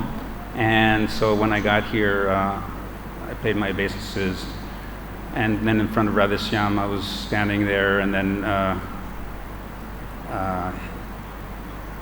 his recording engineer at that time, I forgot his name. I think his name is Bhima Prasad. Was that his name? Bhima Prasad, Arjun Krishna, something like that. So he came up from behind me and grabbed me and whispered into my ear that Aindra Prabhu has left the planet. So that was a shocker. One famous expression of Aindra Prabhu's was chant Hare Krishna and be miserable, as opposed to chant Hare Krishna and be happy, because we're not always happy. We're not like robots that we can have a permanent Sankirtan smile. But another expression of his was that chant in the kirtan. It's important to chant. So, but if you can't chant, then at least chant in your heart. Okay, thank you very much. His Divine Grace Srila Prabhupada ki. And Prabhu ki. First I would like to read the offering by Bhuvaneshwar Prabhu, offering to His Grace Aindra Prabhu. Aindra Prabhu and I had a friendly relationship. Shortly before he left his body, he said to me, "You should make sure you leave your body in Vrindavan." That was one of his foremost desires. So Krishna fulfilled it prematurely. Aindra was fully engaged up to the last. He had a very positive service attitude. Whenever he was called to dress Radheshyam or to kirtan for some departing soul, he would never say no, regardless of the time. He loved to dress the deities and perform kirtan. His clock in his room did not have any hands, which meant 24 hours service, day or night. He was very learned and could hear the pastimes of Radha and Krishna without being disturbed, not like most of us. He could also speak for hours on end. He gave a Srimad Bhagavatam class which lasted till noon Artik. He also gave a Bhagavad-Gita class that went to 10 o'clock at night. Whatever project he started, he would work day and night to make sure it was completed. He will always be remembered for his recordings and evening kirtans, which had everyone floating. Once I gave a class. Someone asked a question at the end. What is it like to be in Aindra Kirtan? I said, you should go there and see for yourself. He inspired many devotees to dedicate their lives to Kirtan.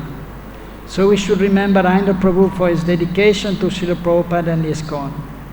All glories to Aindra Prabhu. Your servant Bhuvaneshwar Das. Hare Krishna. Grive Gaura Chandraya Radhikaya Tadalaya. Krishnaya Krishna Bhaktaya Tadabhaktaya Namo Namaha. Sri Krishna Chaitanya Prabhu Nityananda Sri Advaita Gadadhar Shivajari Gaura Bhakta Vrinda. Hare Krishna, Krishna Krishna, Hare Hare, Hare Ram, Ram Ram, Hare Hare. And Prabhu ki. So I had a good... Hare Krishna. So the first time I met Aindra Prabhu, I had a good fortune, that was in New York in 1994. I had gone to New York. I was supposed to go there for Rath Yatra, which was in the summer, usually in in June, second week of June, okay. Second Saturday in June. So I arrived there and Rath Yatra was there and the devotees then, so they asked me to stay and do some seva there. They needed a pujari. Rambhadra Prabhu was there and had pujari and they needed somebody to do some preaching for the Indian community. And since I had been in Vrindavan and I knew some Hindi, so they were asking me and I thought, let me just stay for some time. So then at that time, I came to meet Aindra Prabhu and immediately somehow we had some good relationship. And at that time he was mostly staying downstairs. There was a basement in Brooklyn Temple, Skirmhorn Street. I think 305 Skirmhorn Street. And so he was staying there and he was not going often to the morning program. So, but every day we used to go downstairs in the basement, take prasadam. And what I used to do, I used to chant my japa before Mangalarti, because then I was busy serving the deities and then afternoon going for some preaching. And that time already I used to see and speak to Aindra Prabhu also. A few words, and then he told me about his program of going every day out on Harinam Sankirtan in New York, and he had made one kind of temple from a small van, and to the side he had an opening and he had his deities there, which are still here in the room, small Gonitai deities, and he had Prabhupada Bhaktisiddhanta also. At that time he didn't have any shilas. So then he was going out and then he asked me to join also. And I used to sometimes go and join him there, but every day, almost every day we used to come together and we used to speak. And mostly he was speaking, and he was speaking about Harinam Sankirtan, and he was speaking about Krishna. So Krishna in Braj, already at that time he was so much absorbed in Krishna and Braj. And so I was of course very much inspired because I had been in Brindavan also in 1980 till 83. And so I was very happy to be with him and hear about Krishna's pastimes. So he was at that time already, so I was impressed by him due to his speaking about Krishna all the time, not wasting any moment, no prajalpa. And that was just, then also the Chaturmas was starting. And he was very austere and very strictly following Chaturmas. Just at that time he was doing a very difficult vrat, just eating once a day khichdi. And even the special vrat is Chandrayan, that he was putting his hands behind the back and then he had a plate of prasad, and starting from the first day of Chaturmas, and then he was going down and eating. That was the rule, and you're not supposed to go up. You go down and the prasad has to be on the floor also. Very unusual. First time I had seen somebody following Chaturmas, and especially in this way. We heard about Chaturmas. First month no spinach, second month no yogurt, third month no milk, and fourth month no urad dal. That was Chaturmas vrat. But he was doing a special vrat, and he was of course chanting more during Chatur vrat. So that was the first time, although I had been in Brindavan, but even in Brindavan practically nobody was following like that, Chaturmas. or chanting more rounds. So that was the first person I saw chanting more rounds. He was trying to chant 64 rounds and eating once a day and khichdi and from the floor. So then going down, and then if somebody was coming and wanting to speak to you, if you by mistake go up, then you cannot go down and eat again. So it was very unusual. And the other particular thing is that then every day you have to cook a little less. On new moon you only have a very little amount of khichdi. And then towards the full moon again you can increase. That was his vrat. It was extremely difficult. And then some other devotees were there, had Pujari and myself, and we thought, let us try to do also khichdi once a day, but a full plate, not as he was doing. But even that, I mean, we could not do it. So, and then and he was very strong in his speaking, and wonderful kirtans were there. So I was very much inspired by him, by his Krishna consciousness, by his singing, and by his also austerity. I was impressed by that. And then in 1986, so that's when in 84, so 2 years, almost 2 years we were together and had a close relationship. Then, almost 2 years, because then in beginning 86, then he told me that I want to go to Mayapur and I want to stay there. And I was a little surprised because it was like his life and soul preaching and in the streets of New York. But it was his decision, and then he was telling me that he will try to preach in India. But he was feeling like going to Mayapur for the 500th anniversary, 1986, and then he wanted to stay some time in Vrindavan and preach there. Also he had an idea of have some van also, as he had in New York. So then he went to New York, he went to Brindavan in 1986 for the festival in Mayapur. Then he was in Brindavan. And I was still in New York, but then I was also thinking after some time to come back to Brindavan. But then the devotees, they didn't let me go because they needed somebody to do some preaching to Indian community, and they needed a bhakta leader. They made me the bhakta leader, and they needed somebody to help in the deity department. So I was doing these 3 services. But then suddenly on Balram Purnima, I wake up and I see Krishna Balram, and then I understood that now Krishna Balram making some arrangements for me.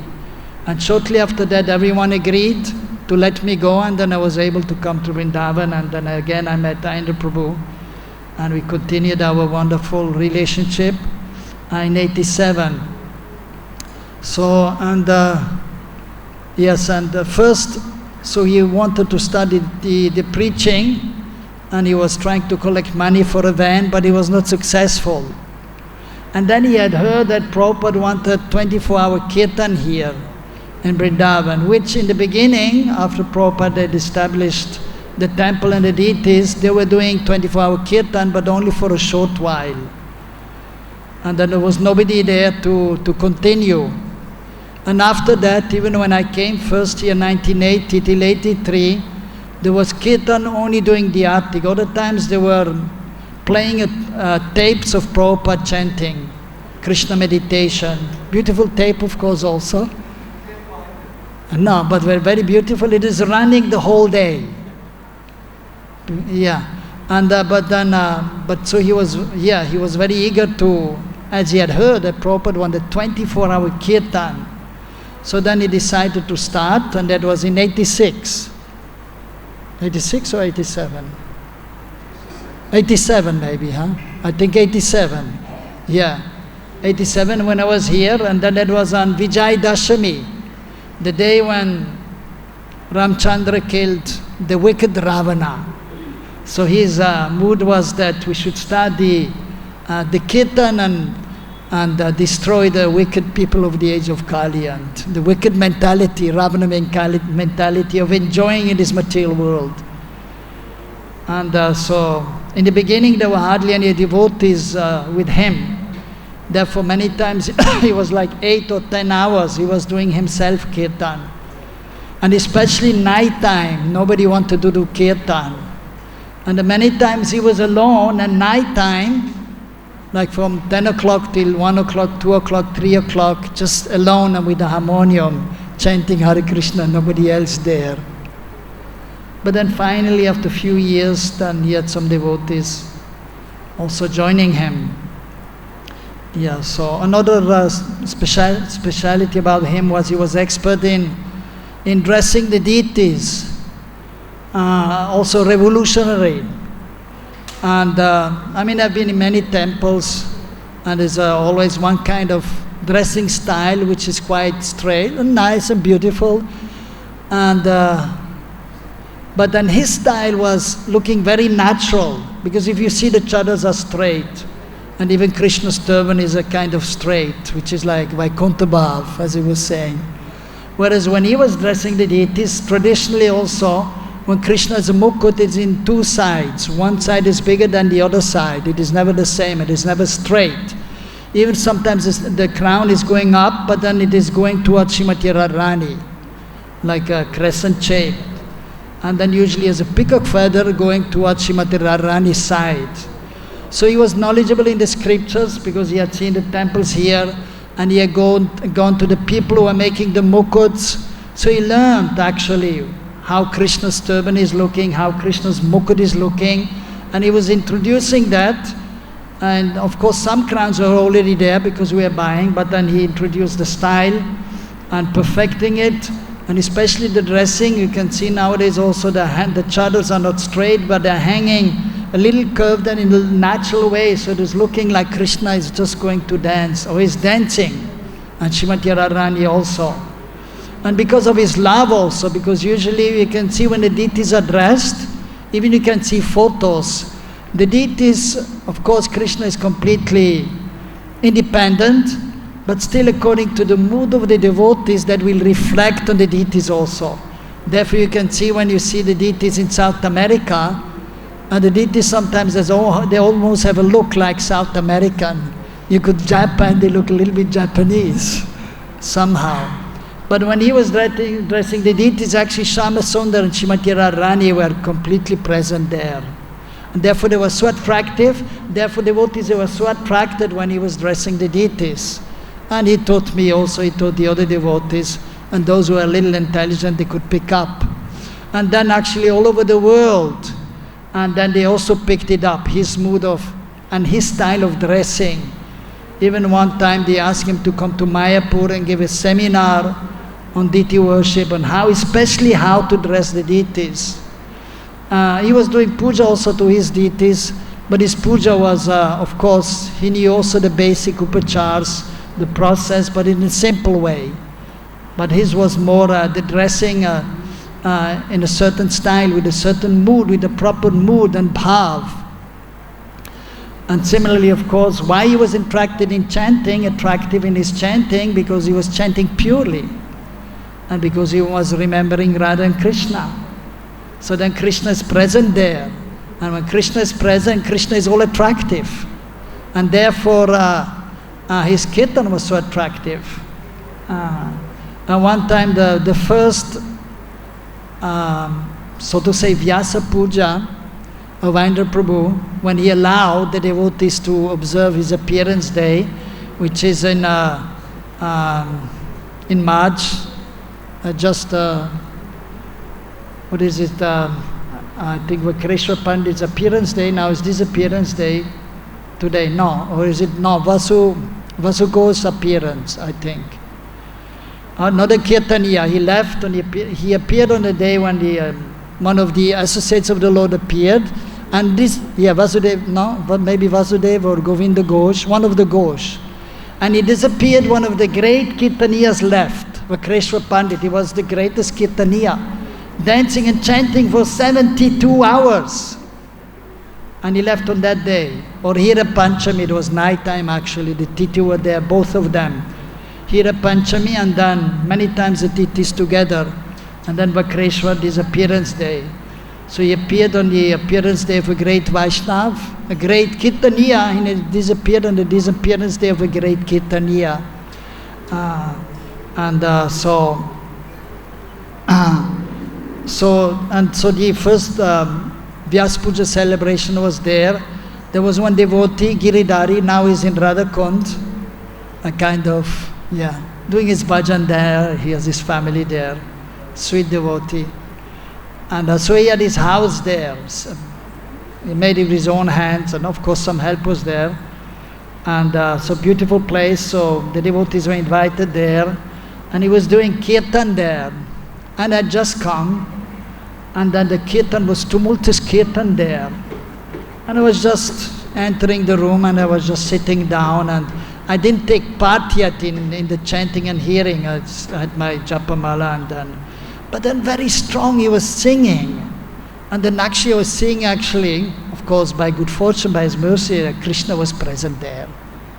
Very strong. So that you can see when a pure devotee is singing, then Krishna becomes present. When a pure devotee is singing. Therefore we should be association of pure devotees, and when we are receptive, then we'll get the immense benefit of the association with these great devotees. Therefore we can see also, so he attracted so many devotees who never actually even met him. That is the power of a great devotee. It is purifying the three worlds. Like Uddhav, when he had come to Braj, and then he was glorifying the gopis. When Krishna was in Mathura, and they needed some to be solaced.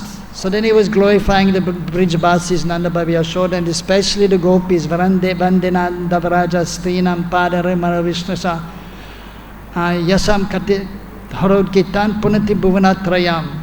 He is offering obeisances to the gopis, and he wants to bathe himself with the dust of the lotus feet.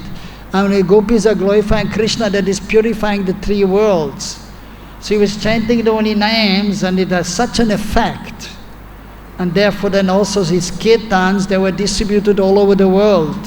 These Vrindavan mellows and other cassettes and then CDs, and attracting so many devotees who never saw him, who had never come here, but they were just listening. Just by listening his kirtans, they were attracted, and they became attached to him. Many devotees I met in different places, and then they're even chanting like Aindra Prabhu, a special kind of way of chanting with so much transcendental passion and enthusiasm. Many devotees, then they're picking that up. In many places I had met devotees, and they had not met Aindra Prabhu, but they had heard his kirtan, they had heard about him, and they became so much impressed by him. So that is the symptom of a great devotee. Just by seeing him, then you can remember Krishna. And even here, just by hearing a great devotee chanting, that will help you to remember Krishna. That will give you remembrance of Krishna. So he was such an exalted devotee, extremely as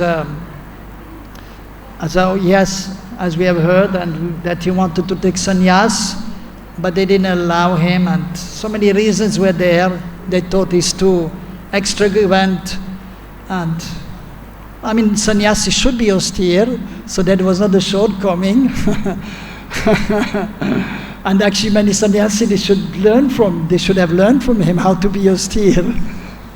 So that is the quality of a sannyasi, is extremely austere. So he had actually all the qualities of a sannyasi. Austere, absorbed in Krishna, taking shelter of the gopis. That is a sannyasi, the sannyas mantra is taking shelter of the gopis, but then of course preaching. So he had taken full shelter of the gopis, he was preaching, he was austere, absorbed, and very kind and expert in deity worship. He was doing deity worship, he was teaching others, he was helping others. All the qualities of sannyasis were there. But he was sometimes a little bit too outspoken, and according to his dress also, it is a kind of avadut, maybe dress of Babaji. The Babaji sometimes they dressed like he was dressing similarly to the Babajis. And many of the senior devotees, they felt, well, it's a little bit too much like a Babaji. That would not be a good example for the rest of the world. So, and he was too outspoken, most probably, and too much speaking about Krishna, another thing which, although it is mentioned again, the sannyasi, what's their business? They're talking about Krishna. What is the guru? He's speaking about Krishna. He's speaking about Srimati Radharani, that is the spiritual master. So he had all these qualities. But sometimes we have to see time, place, circumstances. First we have to do Vaidhi Bhakti, and then we may enter into Raganuga Bhakti.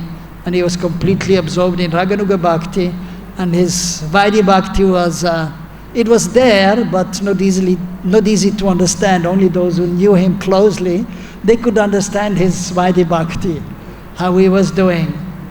And but he was following the principles of Vaidhi Bhakti, but then he had a higher understanding of Raganuga Bhakti, and he was absorbed in performing Raganuga Bhakti, trying to come to the platform of Bhav Bhakti. And then, of course, by that you can enter Braj Bhav, and then you can enter Braj, and that is actually the only way. So another important point is his attachments to Sri Vrindavan Dham. And that is mentioned, the symptoms of a devotee was on Bhav Bhakti, was transcendental emotions. So he's very much always trying to speak about the Lord, and then he's attached to the holy place, to the places where Krishna performed his pastimes. So he had great attachments to Vrindavan Dham, and he didn't want to leave Vrindavan at all. He just wanted to stay here. And so of course 1 or 2 times he had to go to Nepal to get a visa, and then he quickly came back, and only, towards in the later years, only then he was ready to go to Mayapur to take part in the Kirtan Mela. But otherwise he was always staying here.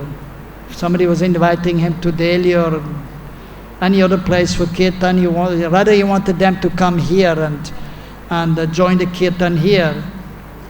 And he was trying to instill that bhav to others also, to just stay in Braj. Sometimes I had to go out also. And then he always used to tell me, why are you going out? There's no need for you to go out. I said, I have family, sometimes I have to go somewhere, my parents are there. Oh, just some excuses. I said, okay, I do Prabhu. Still I was going. So sometimes some transcendental disagreement was there. One time I was arguing with him about Brindavan, staying in Braj, and I was saying, if you are absorbed in Krishna consciousness, wherever you are, that is Brindavan. So we had some transcendental agreement. And but his love for Vrindavan and his attachment to Vrindavan was also pure and was very contagious. And therefore many devotees, they also followed in that moon. They were then trying to simply stay in Vrindavan so as much as possible. So the qualities of Aindra Prabhu, they are many, and there are many wonderful things to say about him.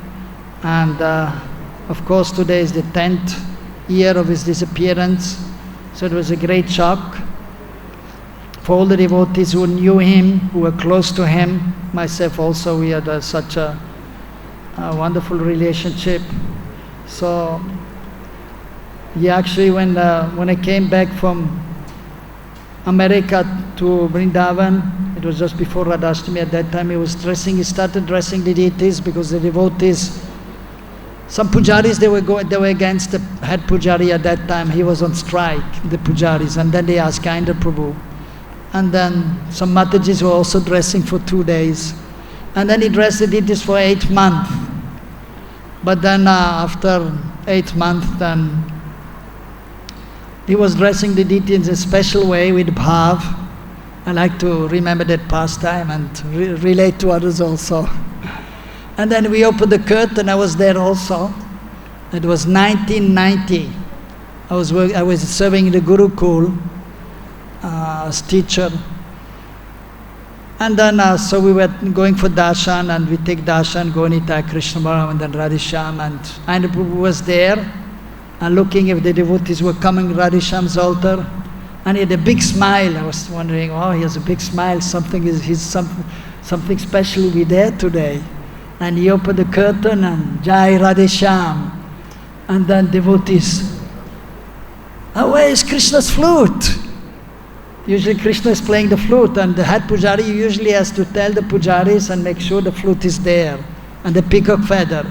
But the flute was not there, and I saw the flute was in Radharani's left hand. So the mood that Radharani stole the flute.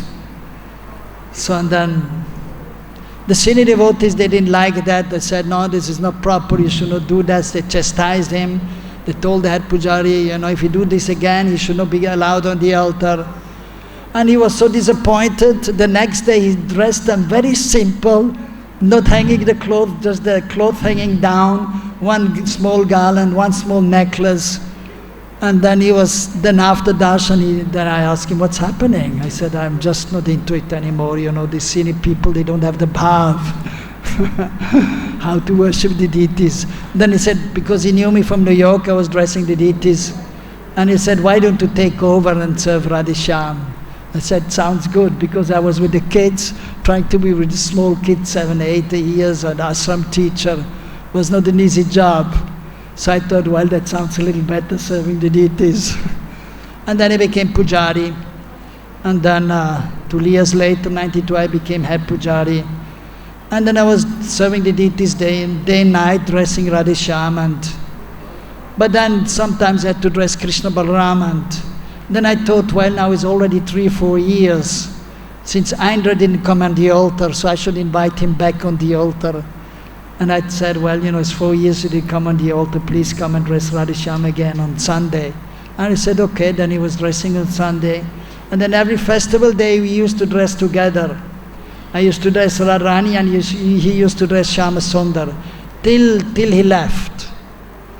And then later on, even towards the later years, I asked him to dress on Saturday also, because I had so many responsibilities. And he was doing, so it was done, and many times while dressing the deities, we were talking about Radha Krishna. It was always wonderful. And in the beginning, we used to talk in his room for hours. And then later on, because so many devotees used to come to his room, I didn't go so much. But then on the altar, we used to talk together. And then yes, on that, it was a Saturday. At that time, I was at home. I was just ready to go to the temple for darshan. But then they called me at 20 to 7 in the morning. And he told me, Aindra Prabhu didn't come to dress the deities. I said, well, you didn't go and wake him up? Oh, I tried, but he's not answering. And we're banging on the door from the side. And it was, foolproof doors. You could not hear anything because he was doing kirtan. And then, he made a special door so he could record his kirtan so that nobody would disturb. And so then they asked me to come immediately. I immediately came, 6:45, running. I came on the altar. I asked one devotee to help me. And I was thinking, this is very strange. And then, of course, 7:15, right after darshan,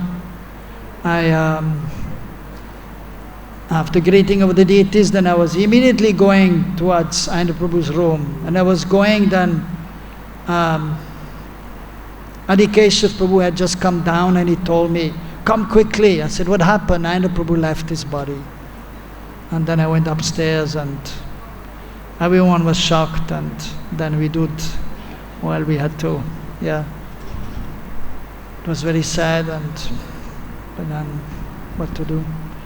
So 10 years ago, so of course you're supposed to observe Mahotsav, Mahamotsav, great festival is there, the appearance or the disappearance. We know that the pure devotee is always with Krishna, and so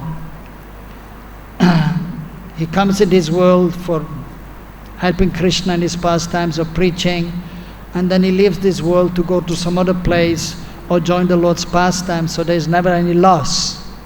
But at the same time, the devotees who are close, it is natural then that when a great devotee, the pure devotee, the spiritual master leaves, that the feelings of separations are there. And almost everyone was crying bitterly. And that is also ultimately the Lord's will, Lord's arrangement. to help the devotees increase their desire to be absorbed in the spiritual master's thoughts, and by feeling separation, then one can remember, and that will help one feeling separation from Krishna and increase one's love towards Krishna. So we pray to Aindra Prabhu so that we may be able to advance more and more in Krishna consciousness, and so we may get perfection. His Grace Aindra Prabhu ki, Srila Prabhupada ki. You heard about Aindra Prabhu dressed like a Babaji, and Bhajanandi program, Gostinandi program. Actual quote is, the best preacher is a Bhajananandi who comes out of his bhajan and becomes a Gostinandi. He starts preaching. There has to be some substance. And I asked Aindra Prabhu, Hare Krishna Prabhu, just 1 second. I asked Aindra Prabhu in his last years that, because I saw him chanting all the time, japa, really fast. Even he would come down for Bhagavatam class, and he was like, you know. And he would sometimes listen to the class with one ear, and you know, his eyes wander, his attention wanders through the class and the speaker. But maybe for just a few seconds, and just goes back to his chanting, like that's more important. And I asked him, so how many rounds are you chanting, Prabhu? And he says 116 a day. And on festival days or Kartik Mas, Purushottam Mas, 192 rounds a day. Plus he would do his hours and hours of Shalagram Puja, interrupted with hours and hours of answers to somebody's question, or you didn't even have to ask anything. You just happened to be in the room, and he would talk and talk, you know, some philosophical point in a very passionate way, and very, I would say philosophical, but more like Krishna conscious realization is a better word. It wasn't book knowledge or some dry speculation, but it was something that Krishna gave him from the heart, from within the heart. And so it all made sense. Oh, so that was his sadhana, and of course everybody's trying to imitate a famous person, a powerful person. In the material world, people become envious, and they try to steal whatever credit he has developed. And you know, people try to imitate his kirtan style, his way of singing, his melodies. But you never hear him, they try to imitate his 116 rounds a day, or 192 rounds a day, you know, and that is the real test, the real test. So I'd like to read the Gopal Prabhu's offering that he wrote today. Then I'd like to ask Govinda Mataji to come, and I think everybody spoke. And then we'll have Pushpanjali, the offer flower petals to Aindra Prabhu, and around 2 o'clock we will have the feast. But after Pushpanjali we'll do kirtan until we have the prasadam ready. So stay tuned.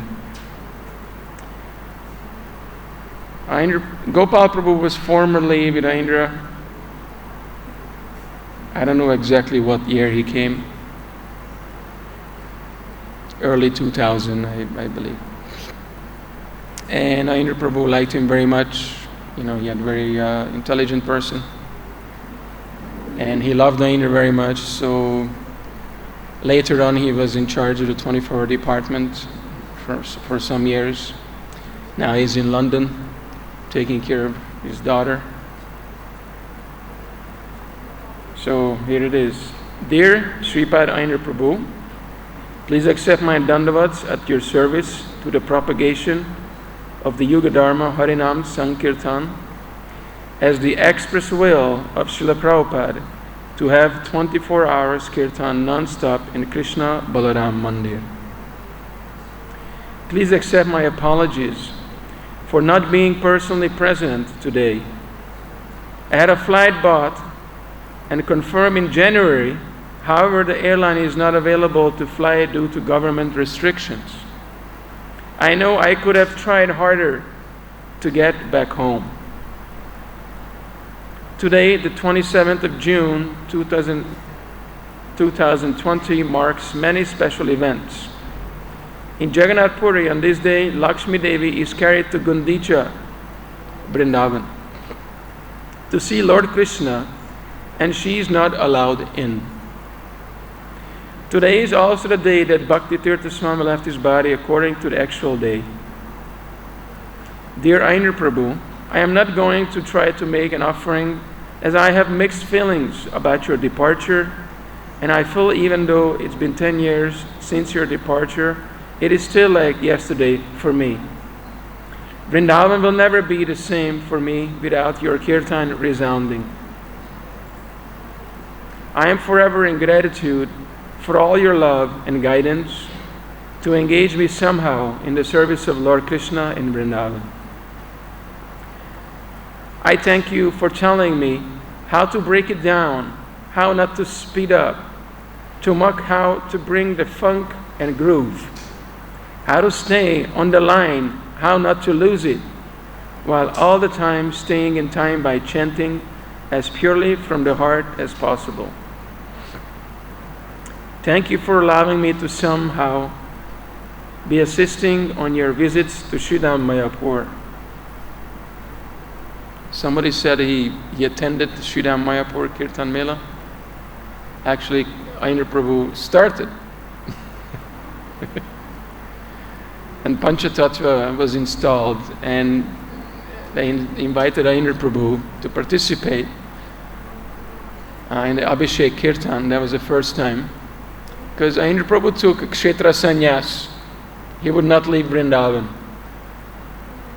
Even when he went to Delhi, he would not sleep anywhere, any day. He would come back the same day, and he was very, very reluctant to go to Delhi or to anywhere else out of Vrindavan. So to go to Mayapur,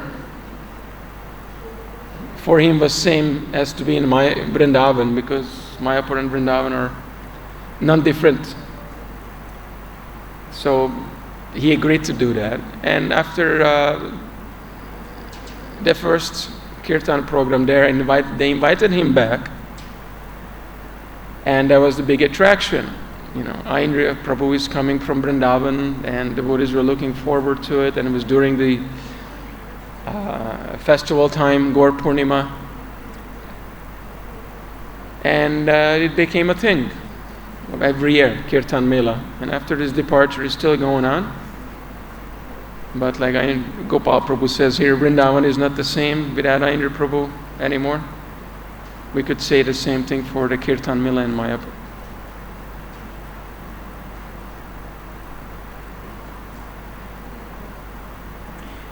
So it continues, thank you for allowing me to make some flower garlands for our beloved Radha Shyam Sundar.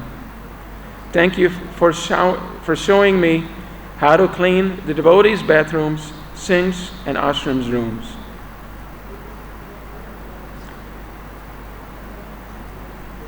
Thank you from my heart for smashing my ego into surrendering the Yuga Dharma, Harinam Sankirtan. During the government lifting on restrictions, we have been doing 4-hour sit-down Kirtan performance in public parks. Thank you for saving so many devotees' spiritual lives, and even some on the edge of suicide, by your pure chanting in Kirtan performance. Thank you for allowing an offender like myself to even be able to become so close and personally intimate with your company. Thank you for appearing in my dreams and visions, giving guidance, directions, with most of all support. during a recent long divorce. I am forever appreciating your loving directions. I appreciate your help, presence, and blessings that you, Aindra Prabhu, give and still give to all who open their hearts to your embassy of loving service to the holy names. I greatly miss your kirtan, personal guidance, and support. I will promise you that I will come back home one day soon. I promise you on this day, 10 years since your disappearance, to meet again and attending the eternal non-ending kirtan in Nitya Navadip Golok Dhams. Yuga Dharma Harinam Sankirtan ki Jai. Nitai Gaur Radhe Shyam Jai Jai Krishna Balaram. Yours in the loving service of the holy names, Gopal Das.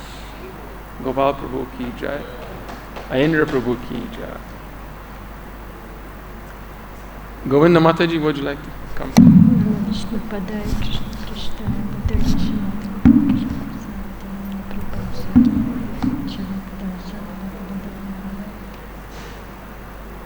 So the time when I came in Vrindavan, I was very young and completely unexperienced. I just came from Russia, from the place where I had no association, there were no temples, and I had practically knew nothing except book distribution. But when I came in Vrindavan, there were so many Prabhupada disciples to whom I'm very grateful, because they taught me how to serve here Srila Prabhupada mission, in particular to the deities. The time Dinabandhu was a temple president, and so many senior Matajis, Prabhujis were present then, Prabhupada disciples. And the general mood was that time is very unmotivated service, and it was very popular to do lots of service, and the mood was just for the service. And the way I understood the way you have to serve is to offer to Srila Prabhupada, to the deities, everything is supposed to be first class, everything should be best. And this was also, another part was that every Prabhupada disciple, whatever particular service they did, they had amazing dedication to that service, which I still see, like in Panchagoda Prabhu and Daivashakti Mataji, in Dinabandhu, and that was also present in Aindra Prabhu. He was very dedicated to the kirtan, and as a pujari as well.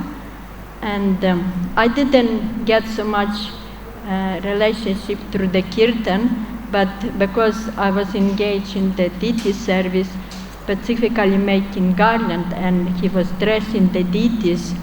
So then, on many occasions he used to give some instruction or used to express some desire, like, to serve in particular way. And like I already mentioned, that he was very demanding actually in offering Krishna the best. The garland should be the best, the flowers should be the best, the jewelry we used to make, also some necklaces, belt and all, also should be the best. Like, for example, in the morning, he was very particular about offering, fresh flowers. It should be picked just now from the tree. It should be just now picked, fresh for Krishna, and it should be very beautiful. So I remember him asking me to, on Saturday and Sunday, bring some fresh flowers. So I used to go to MVT garden, and I'm very grateful to all the champas tree, because for many years they were supplying us champa for the garlands and for the decoration of the deity. And Purnima Mataji and Shema Sundari that time used to go to Gaushala and bring fresh flower, because he loved to put effulgence around the deities, And then effulgence always should be decorated with beautiful flowers. So these two Mataji's, they used to go to Gaushala to bring some special flowers. I mainly make the garlands, and I was bringing just some flowers later on. Like he wanted like 50 to 7 some. So I used to climb the tree, bring the best flowers, and he was very happy about that. And then about the garlands, like, many devotees already heard many times this story, how maybe if you see old picture, you will see that on some of the photos, Srimati Radharani's garland is very, very long. We don't have anymore like this, but it used to be when he used to dress on Saturday and Sunday. So occasionally some devotees used to complain and come to me, why you making such a long garland? It shouldn't be like this, and it should be like this, and should be like that. So I was tolerating because he was asking like this. And then after some time I thought, let me just mention to him once. So that was the end of me, like I mentioned to him that some devotees complained that Srimati Radharani's garland too long. Then he went on and on for half an hour or 2 hours, explaining how Srimati Radharani is the queen of Vrindavan, how she deserved to have garland until her feet, and how Rupa Goswami described that Srimati Radharani wear actually 3 garlands, and one of them is long enough to touch her feet. Like, if we don't see under the skirt, but Srimati Radharani is standing on this, stand like this. So actually, if you see, the garland will be touching just her feet, and then it actually goes the stand. So then we just were making like this, and other pujari, like Mukunda Prabhu, also like it long, but kind of medium size, and some pujari like it shorter, so we were making different for different devotees. But he was very particular, very demanding. It has to be the way, it has to, he liked it. And I always felt a great responsibility to get somewhere flowers. I don't know where, always praying that champa tree would come and some flower would come from somewhere, because later on, just before the lockdown, we had the abundance of flowers from Delhi, all kind of colors.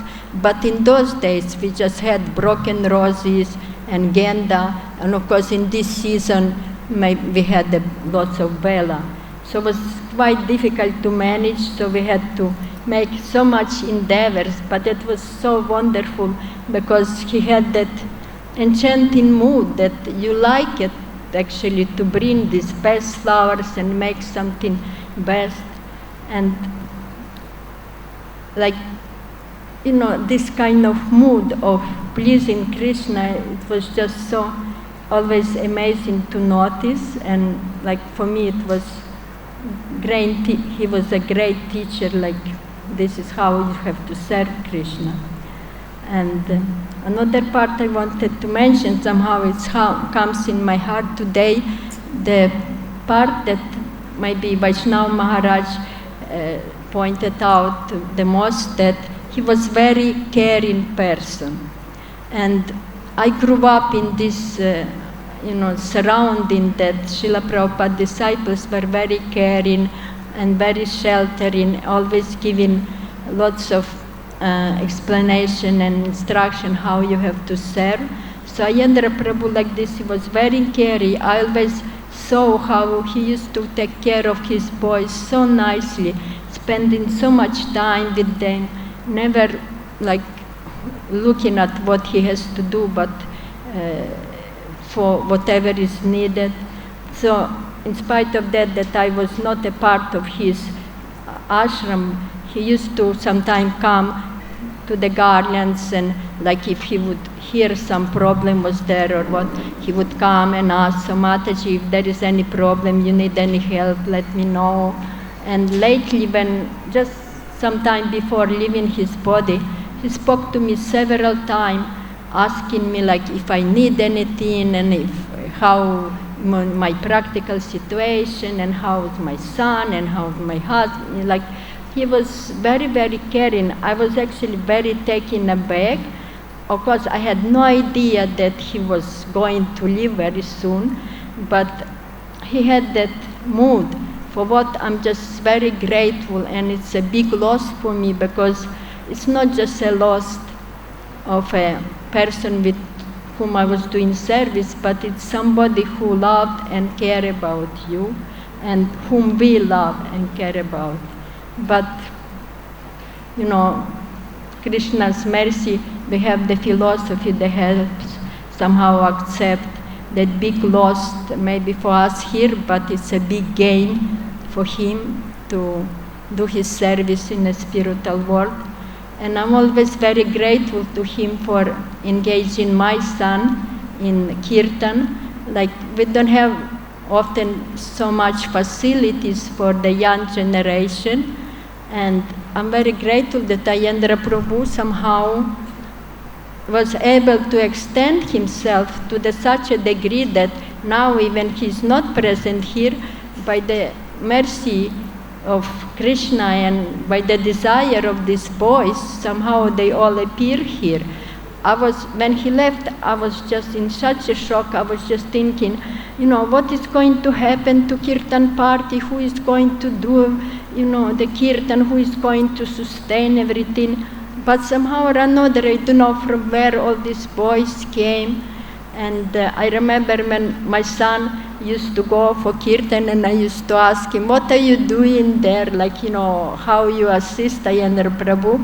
And he used to say that Indra Prabhu was asking him to do when he used to take high, and it was difficult for him to maintain the long enough. Then my son used to pick up on certain place and do like continuer kind of, and he said that was his service. But somehow he relished that service and, you know, like, kept in his heart. And when Indra Prabhu left, he didn't have much interest, unfortunately, to go. So, like, you know, because of this personality, they have such an attraction to holy name and to they love deities so much, they're able to somehow transform in association with us. So I'm very grateful that he shared with me this mood, loving, you know, mood of Radha Shema Sundar and to the kirtan. And I pray that one day I would still be able to serve with him to Radha Shema Sundar and make beautiful garland, whatever reality he is and they are.